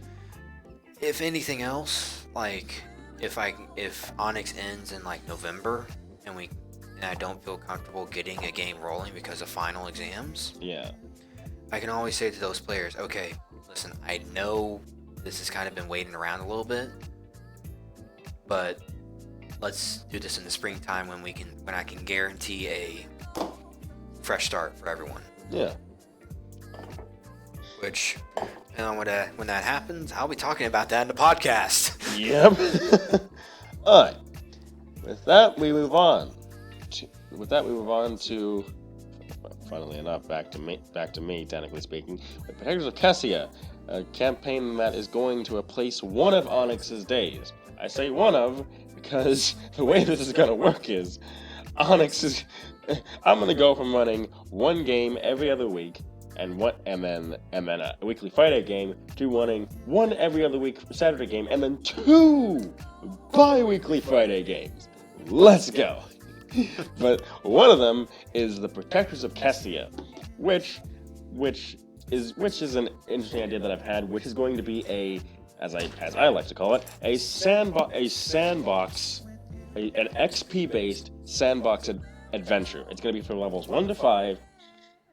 And basically, the players are going to be members of the Swords of Justice and the Order of Magi, the monster hunters slash evil hunters, and the group that basically runs magic, as it were, after 2 years after the fall of the Lich King. And basically, my players are going to be part of this group starting out, and they're going to be going around Kessia, basically doing what they do best: hunting monsters, hunting evil things, and saving people's lives. You know, the usual stuff. And to be honest, I'm kind of looking forward to this one because I've never done a sandbox before, for one, and 2, I've never done XP before, which I think might turn out well. But yeah, it's kind of funny how much stuff I actually have like written down for this, especially because I'm starting to get into I guess 5 pages now. But You gotta pump those numbers up, boy. Come on. I know. I'm writing down the important NPCs right now. But yeah, currently have 5 people that are interested in it, but technically speaking, I can't officially say that they're my players because I have to make the interest post and then say, hey, go ahead, start grabbing slots. But knowing what's going to happen, they might just grab the slots themselves. Yeah. But admittedly, you've had some people queued up already. Yeah. Interested, so those might fill up even faster than you think. Oh yeah, I know. I have no doubt that as soon as I announce this game with like those 5 people that I've talked to, they're gonna grab it and be like, Tibbs! Yeah. Okay, so you say this is your first foray for Kessia. This is your first foray into a sandbox. Yeah. What makes that unique for you as a GM? One thing, I think everyone can agree, I'm the story GM. Like, every time I've run a campaign so far, there's been this overarching story that's been the main focus with character arcs being roped in and everything. Like, no one would ever expect me to go, okay, basically I'm throwing open the entire world to you, have fun. Like, Shinovar, we had Shinovar. In fact, we narrowed it down to a village in Shinovar. With Flokia, we narrowed it down to a city in Flokia, which is pretty big in of itself. For Lalas, it is literally the Empire of Lalas and the Empire of Atia, like 2 whole countries, but nothing like so massive as the entire fucking continent. Mm-hmm. Which is gonna be fun as hell to see what happens, because oh god, am I gonna have a lot of stuff ready for them. Another thing I would say is that this is a lot more character-driven now as a result, because basically I'm less proactive and more reactive as a result. Like all I can have is bare bones. I can't have like a complete thing planned out because like I don't know where my players are gonna go next. All right, so you always gotta be on your feet as a GM, is what I'm hearing. Oh yeah, even more so than I was as a story-based guy. Because even though with the story I had to be careful with what you guys did, at the same time it was like usually I had a pretty good idea predicting what you guys were gonna do, because in the story you guys have a specific method to your madness to where it's like, okay, I have a feeling they'll probably lean more towards this and stuff like that. In this situation, I'm dealing with mostly people that I haven't played with on a consistent basis, 2 of which are new players, 4 of which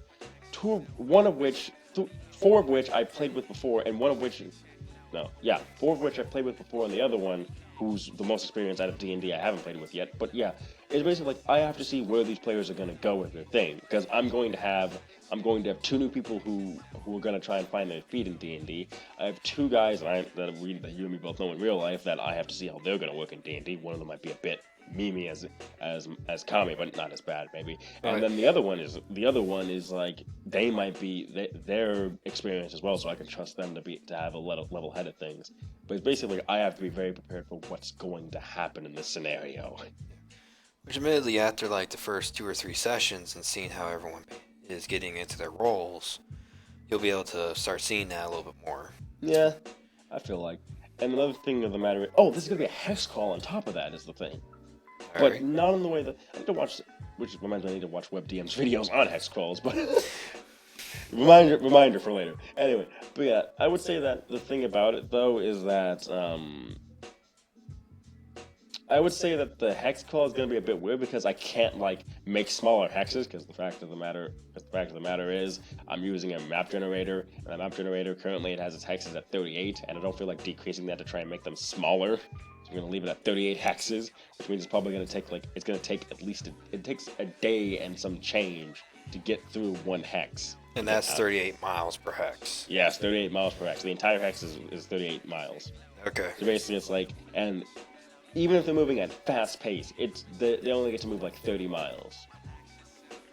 So basically, there's going to be a point where they're going to be crossing multiple hexes in a week. Oh yeah, it's like at most, like if they're going normal pace, then it's gonna take them several days to probably get out of at least one country. Which is kind of realistic. Yeah. So, When some of these countries are fucking massive, it's gonna take them maybe.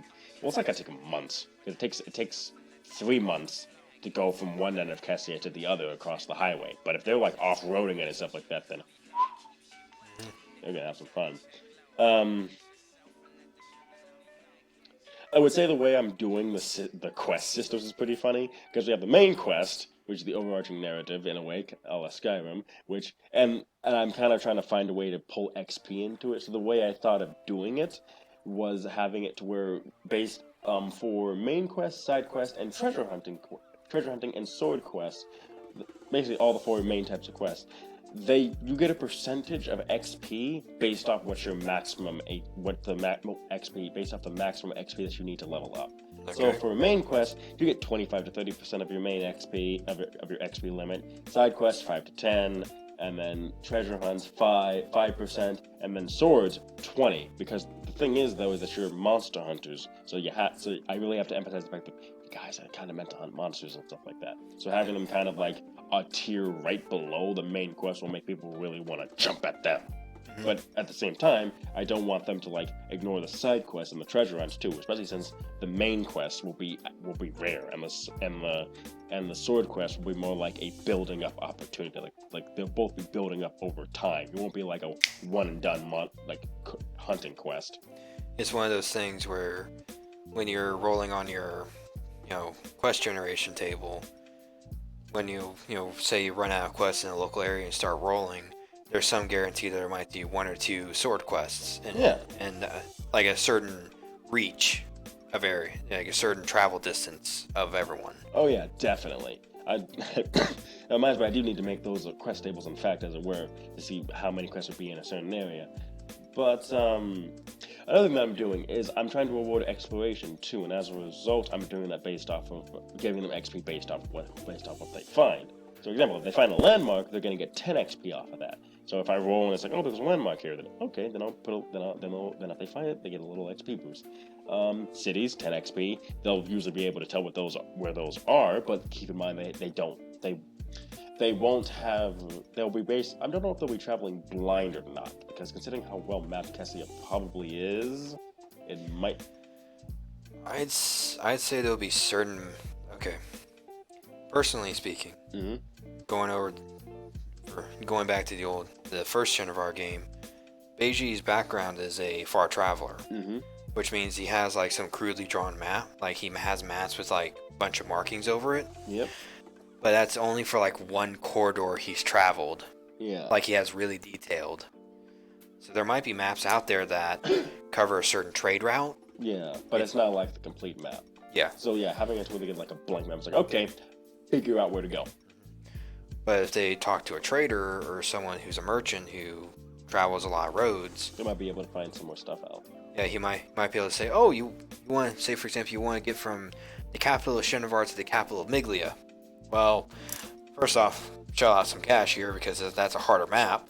That's a longer distance. That's lesser traveled by me. But here you go. It'll have like a main route that you can follow. Yeah. Getting a map of Shinovar on the other hand might be easier. Oh yeah, definitely. Hell, like even a couple copper pieces because, or not that cheap, but Basically, it's not gonna cost you. It's not like gonna cost you gold or anything. yeah, like And if it does, it's not gonna cost you more than 10. And if it does, you're getting ripped off. Unlike say, the Miglian corridor map, that might have to be netted like 20 or 30 gold. Might be outrageous, but how often does a Shinivarian walk up to Miglia and a Miglian walk down to Shinovar? That is true. And finally, people. And what you get is their CR level. Okay. Which means if you fight a couple commoners, you're getting 0 XP for that chief. If you happen to meet a big figure like, I don't know. For the folk. Okay. Alright. I don't think anyone heard what I said there. No, you did. No, they did not. No. For reference, I said Darius, which is a very major character in the setting of Kessia, as it were. Let's say if they met him, since he's a level 20, technically, they get Too much XP. No. He would be CR 20. Yeah, no, they're not getting that XP from him. I was about to say, too much XP. Well, no. It's their CR level. Wait, CR level worth. That's weird. I might just make it. I think I meant it first. Oh no, I meant whatever their CR is. That's how much you get. Okay. So if you meet a CR 20, you get 20 XP. If you meet a CR 5, you get 5 XP. I think that's what I meant. Okay. What do you think of that one? Shin? Yeah. No, I'm not gonna say that with the mic rolling. Oh my god. Okay. What else can I say about Protectors of Kessia without spoiling anything about it? Takes place in the year 985. Starts in Shinovar, which isn't much of a spoiler. Get to go back to my own country. And yeah, that's basically all I'm willing to say. Well, I will say that I'm trying to work on the handout right now, trying to figure out what I want to do with that. I think the main races that I said the main races that I suggested, if you weren't going to go based off the country that you were from, I think I said that you would probably, here we go. I said that you probably want to be an Aesimer, Aarakocra, human, or a Tiefling, which is interesting enough as it was. Aesimer was mainly because the Aesimer and Kessia are very much, they're the shining knights, and that when they awaken, they go out and they're instructed by their angels to help people. And to be honest, Aesimer flocking to a group that hunts down evil and stuff like that makes a lot of sense. Oh yeah. Aarakocra and Kessia are kind of more of these monster hunters in a way because they protect their homelands. Like the Flokian Aarakocra and the Guildland/Lallis Aarakocra, they are the monster hunters of Kessia. Like they go around hunting monsters that stray too close to their nest. The Hajanese Aarakocra have gone missing, as it were, after the Spell Plague, and the Terzokian Aarakocra are very isolated and don't really do anything with other people in Kessia, as it were. The only time they start doing that is when they started going to war with Terzokia over their people being abducted, which raises interesting questions of what's going on in Kar's campaign in that regard, since his campaign deals with that. And then humans, come on, I mean, it's humans. I had to say it for the Monster Hunter because it's like they're probably one of the most likely ones to go out and go like, hey, let's go kill some monsters. Hey, let's go. Kill shit, take loot. Yeah, basically. And then finally, I said Tiefling because I wanted the antithesis to the asymmer, as it were. And I thought it'd be pretty interesting to have the idea of being that tieflings and like the Swords of Justice have a really striking amount of tieflings and asymmer working together, as it were. But in general, I was gonna mainly leave it up to where, basically, depending on what country that you're from, you can pick any races from any of these particular countries. Like Meglia, you're probably gonna be a Dragonborn, a Dragon Neck, or a Firebrand, or A a Kobold. Yeah. If you're from Shinobar, you're probably gonna be a human, a half elf, or an elf of some variety. If you're from Lalish, you're gonna be you might be an orc, you might be a half orc, you might be a human, you might be a tiefling, stuff like that. Basically, I left it open to where this is a constant expanding organization. You can be whatever race you want to be that exists in Kessia. So it just depends on what you want to do, as it were. So I'm just leaving it open to them. Alright. I imagine as a part of the handout, there's gonna be some like, what's it? General things about each country. Yeah, Yeah, like suggestions on what, if Yeah. you come from here, this is kind of what your background might be. Yeah, Or, in fact, not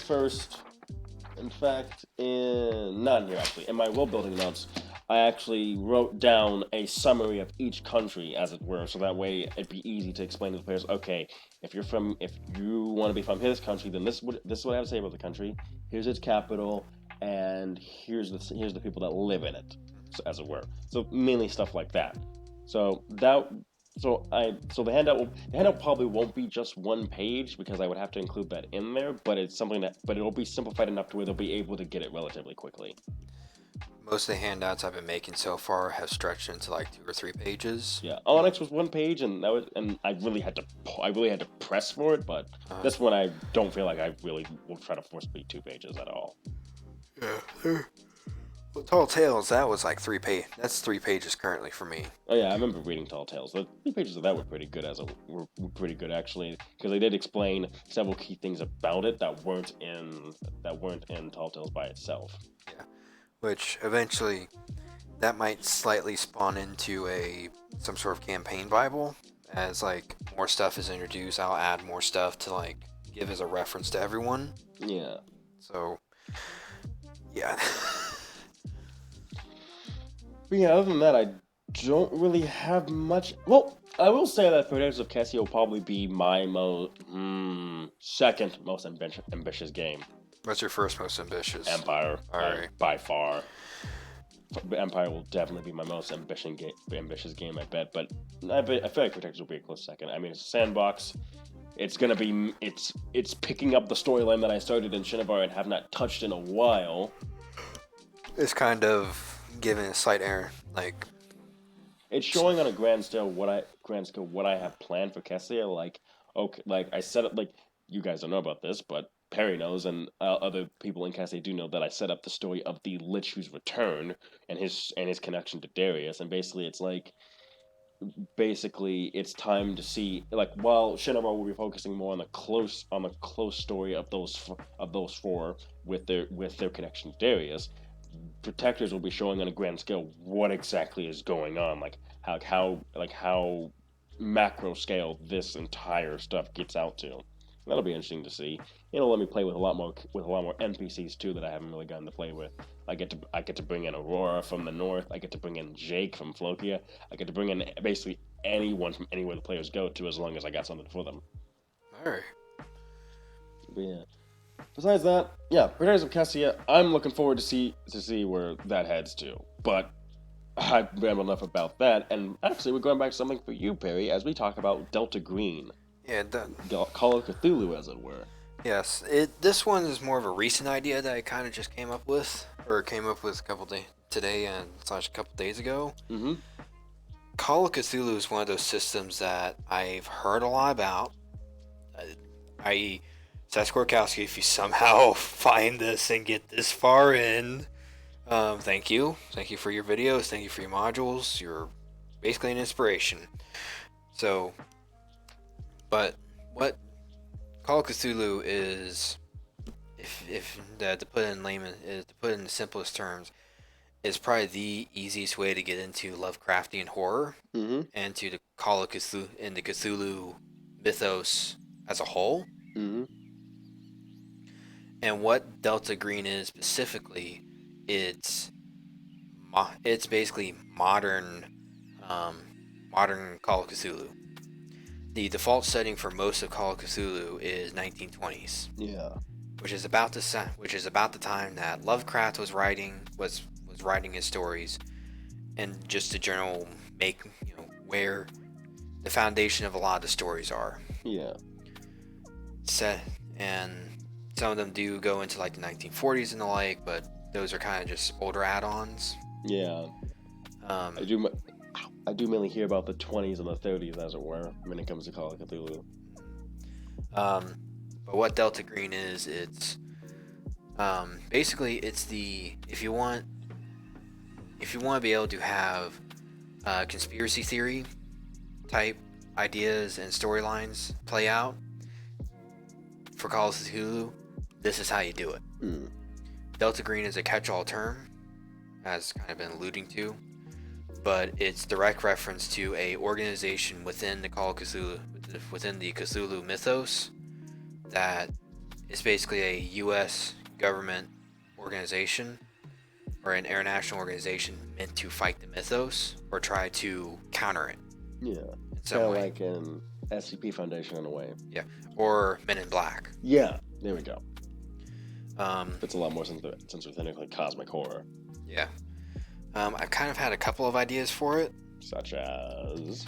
One is kind of take a NCIS approach to it, where the players are technically agents of Delta Green, but they're low-level agents. They've been given a cover, they work for a federal agency of some kind. FBI, NCIA, NSA, whatever alphabet soup I want to come up with, they basically work there. They occasionally catch some cases that they have to, because of their being at the federal level of law enforcement. They may catch a case from Maine to Florida to Alaska, which a lot of the modules do kind of jump around in Call of Cthulhu. Like the Call of Cthulhu base modules that you can find online. Yeah. They kind of jump around in locations. I would bet. But they all primarily focus in New England.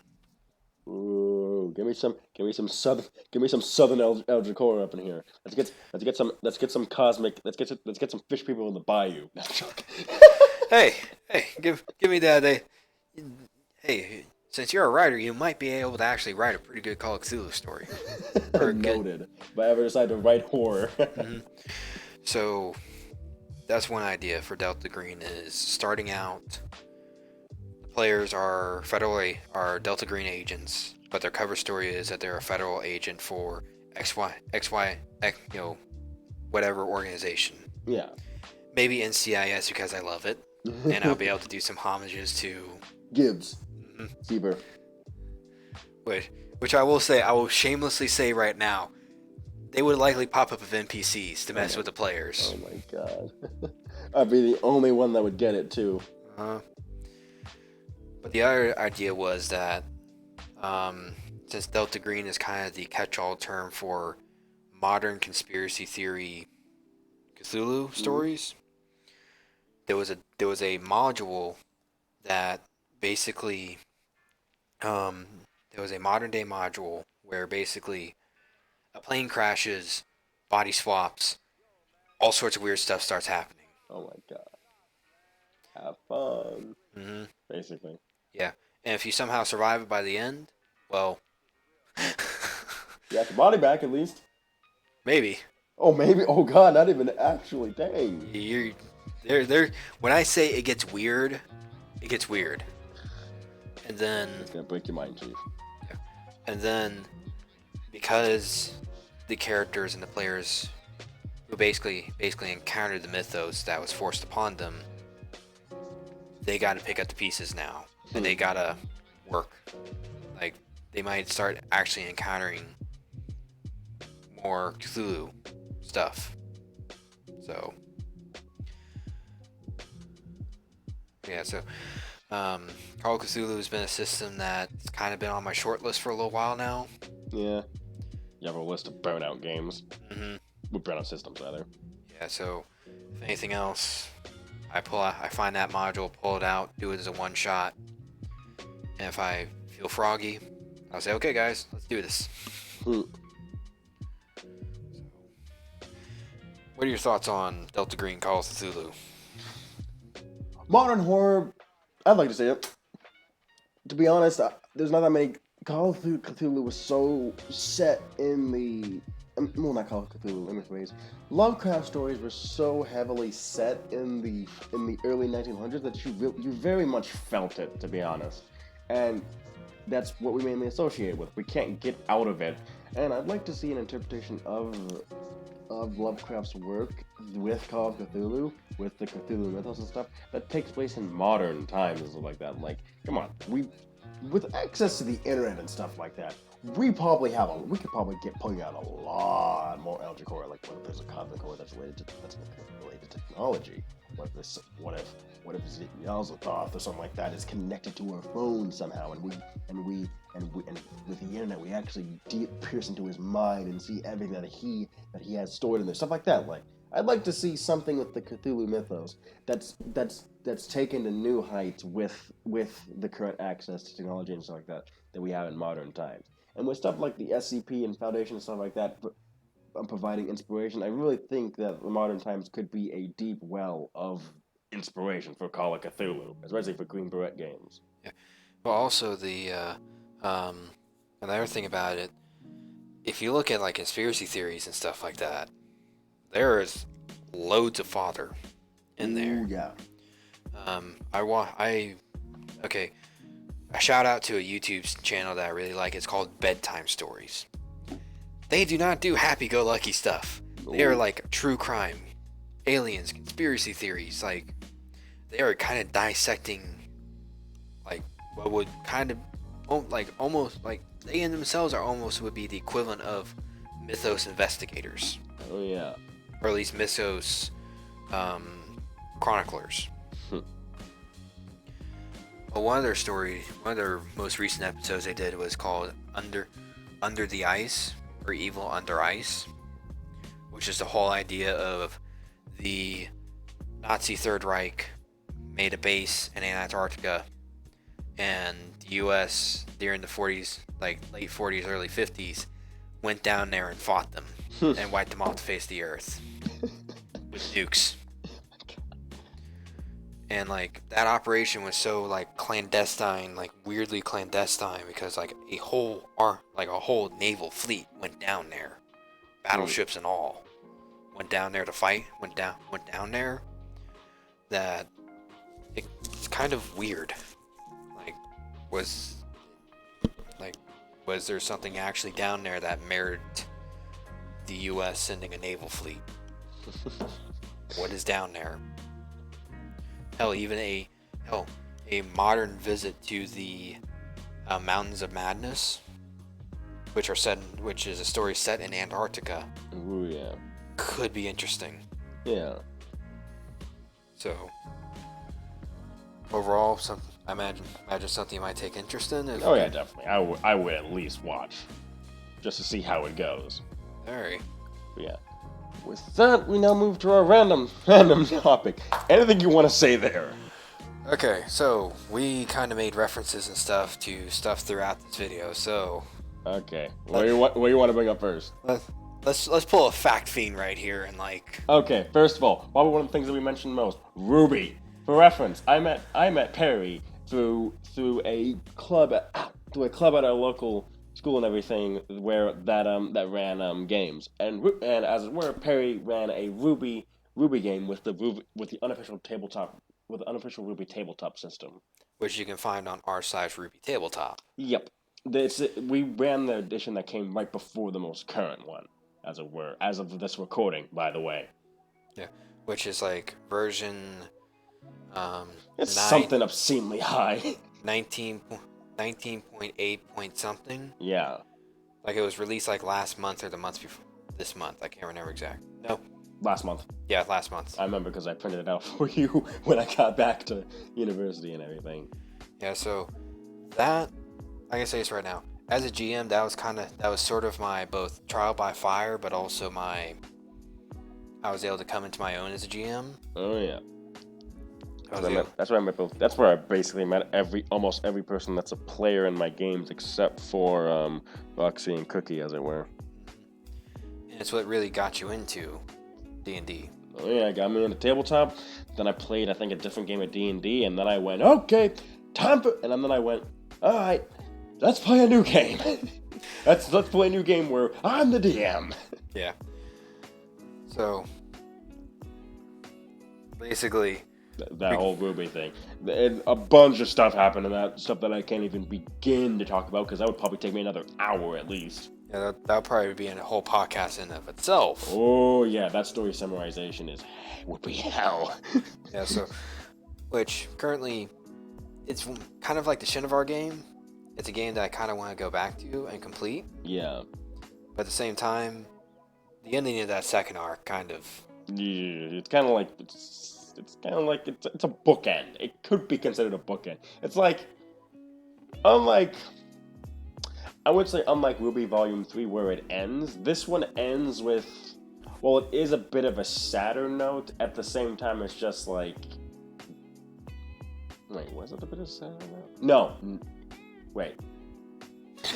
No, it wasn't. I'm sorry. I misplaced the one shot. I was thinking of the one shot where Stone Pounder went missing, and it was revealed with the one what happened with Folk. But we didn't do anything else with Folk. We just simply split our. We had that moment in like the camp, and we split our own ways after that. Yeah. Yeah. I would say that the way Arc 2 ended very much gives more of a bookend feel than Volume 3 did, because Volume 3 gave the feel of, okay, this is, like, some shit went down, and it ends with Ruby basically going off with Jean and basically going, yeah, we're gonna go do some stuff. Well, it's John, Ren, and Nora. Actually, Ren and Nora were not... So they tagged along. Yeah, that's right, they did. I'm sorry, I'm thinking, in the beginning it was just Jean, but then Ren and Nora popped in. That's what happened, yeah. But yeah, I would say that ours ended more with, we went our separate ways, and it's basically like, we're basically fine the way we are in a way. I mean, there's Car's whole game, but that's not our game. Yeah. I mean, technically speaking, our game could just be a bookend, like, we did our part, now we're just trying to live in the world that came after. Yeah. Like, the Lawman organization, they're doing their thing. They're splintered, but hey, they can rebuild. Mm-hmm. And then, like, and all of our PCs, the player characters, even though they split their separate ways, outside of a few select cases, their stories are wrapped up. Yeah. I mean, we could technically bring out something else, but it's kind of like, our character arcs are kind of good at this moment. And, like, admittedly, I've been kicking around the idea of, like, okay, either partially just do a full-on a reboot, so to speak, but do it with either a little bit more controlled, or with a completely different system, i.e. mutants and masterminds, or use the backdrop of the Fall of Beacon as our, playground. Which in of itself is interesting. Yeah, it is. Yeah, that's the Ruby system. What else? Oh, Wheel of Time, Cars campaign. As I said before, been running a bit. It's younger than the Shinovar campaign. But then it comes shortly after, or a little bit after. How? The Wheel of Time one shot was ran in January or February, I want to say. February, I think. Yeah, February, and then the Wheel of Time module was started in March. I want to say. I think it was pre-spring break. Yeah. But yeah, there's that. Kessia, homebrew world that I've been building. Just that. Where all this takes place. Where most of these stories take place. Yep. Of course, the Nekos. Oh my god. Yeah, there's them. The race that exists in Kes. What's funny is that they were introduced by a different player that I had in my games. And then they were just basically left alone with you dealing a little bit with them, and then you made the wolf Nekos, then you made the dragon Nekos, and it's like, yeah, I mean... Yeah, I just kind of took and ran with it. Yep. And now they're cosmologically taking some form of significance now, since... With their gods and everything. Oh yeah, that's definitely true. Hey, tragic races! Always gonna happen when gods get involved. Mm-hmm. So, that, what What else did we talk about? Hmm. Can't really think of much else in that regard. New Destiny, wasn't that brought up a little bit? Oh, that's a friend of ours, Games. You'll probably see him pop up in here. His name on the recordings will be Cynic Viper. He runs the new Destiny games, which reference this means a Mastermind, which is a superhero tabletop system. It's in its third edition, I want to say, I think so. and I want to say isn't it based off Pathfinder? It's actually based off the D20 system. Okay, it's based off the D20 system. Got it. It's based off the D20 system. There's been superhero spin-offs of it, but to be honest, it's a pretty popular superhero system in of itself. They're playing in a post-apocalyptic United States. Mm-hmm. Where you were sent how many years to the future? Like 300 or 400. Yeah, like, a lot. Yeah, and for reference, the only way you can get superpowers is if you time travel, because everyone has a superhero gene, but it needs a long period of gestation for it to actually be able to activate. Which our friend is very scientific about this. Yeah. And like, admittedly, I kind of like playing mystical characters. Yeah. Magic doesn't exist in his setting, I think.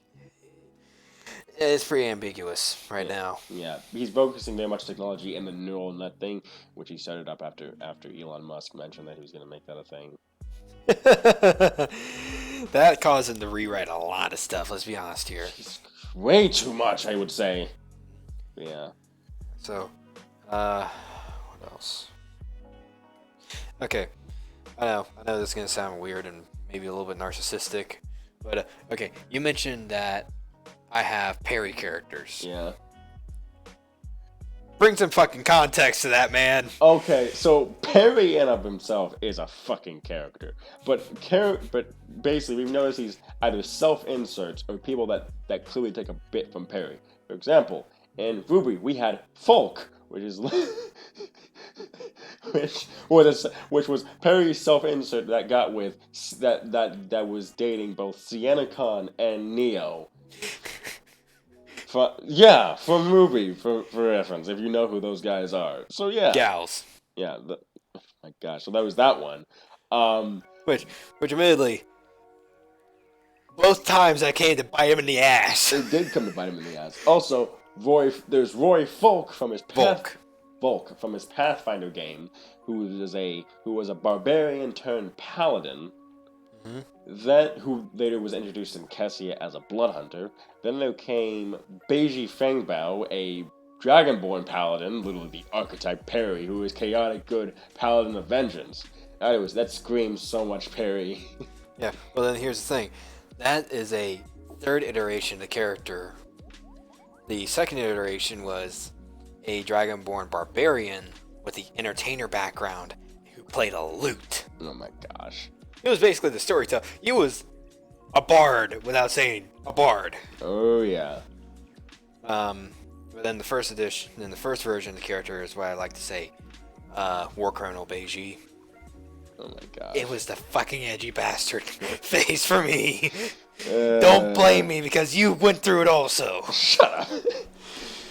But yeah, so there was that. There was. Who else did we get? We had Alston. We had Xiaofei. We're starting to dip into you now with the fighter and barbarian stuff. Oh, come on. We had Zoya. We have actually I think that's all. Savage. Oh yeah. This NPC character who has not popped up in a game at all yet. Oh god, he might pop up in Protectors. Oh god. Call me up when you do that. I want to be an NPC for that one. Got it.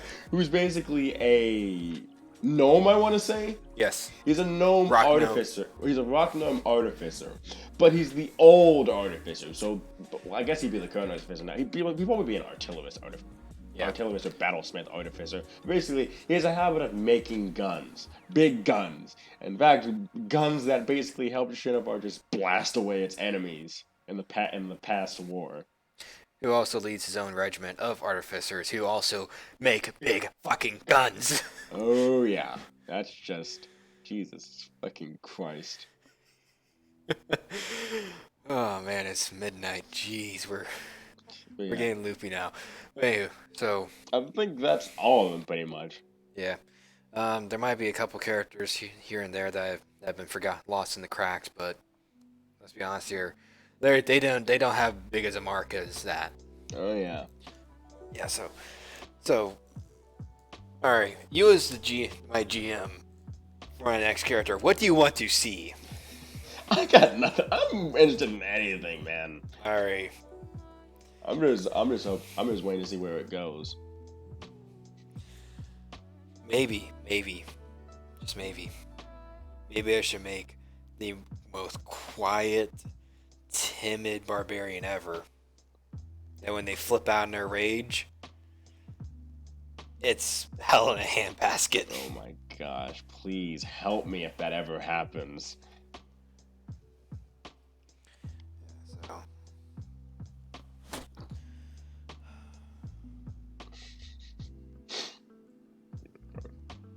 okay. I know your bread and butter right now is 5e. Yeah. What systems do you want to? What other rule sets do you want to get into? I would try Pathfinder at some time. All right. Anything else? Maybe it means a mastermind. I might be interested in running something with that. I like the idea of superhero stuff, so that'd be something fun to do. I'd probably be in another one of my original settings. Systems-wise, not that much really. There hasn't been that many systems that have caught my eye in particular. It's mainly been D&D, Pathfinder, and Mutants and Masterminds for the most part. I expect myself to get a lot of stuff out of D&D. You already have some systems that you really want to try out. Mm-hmm.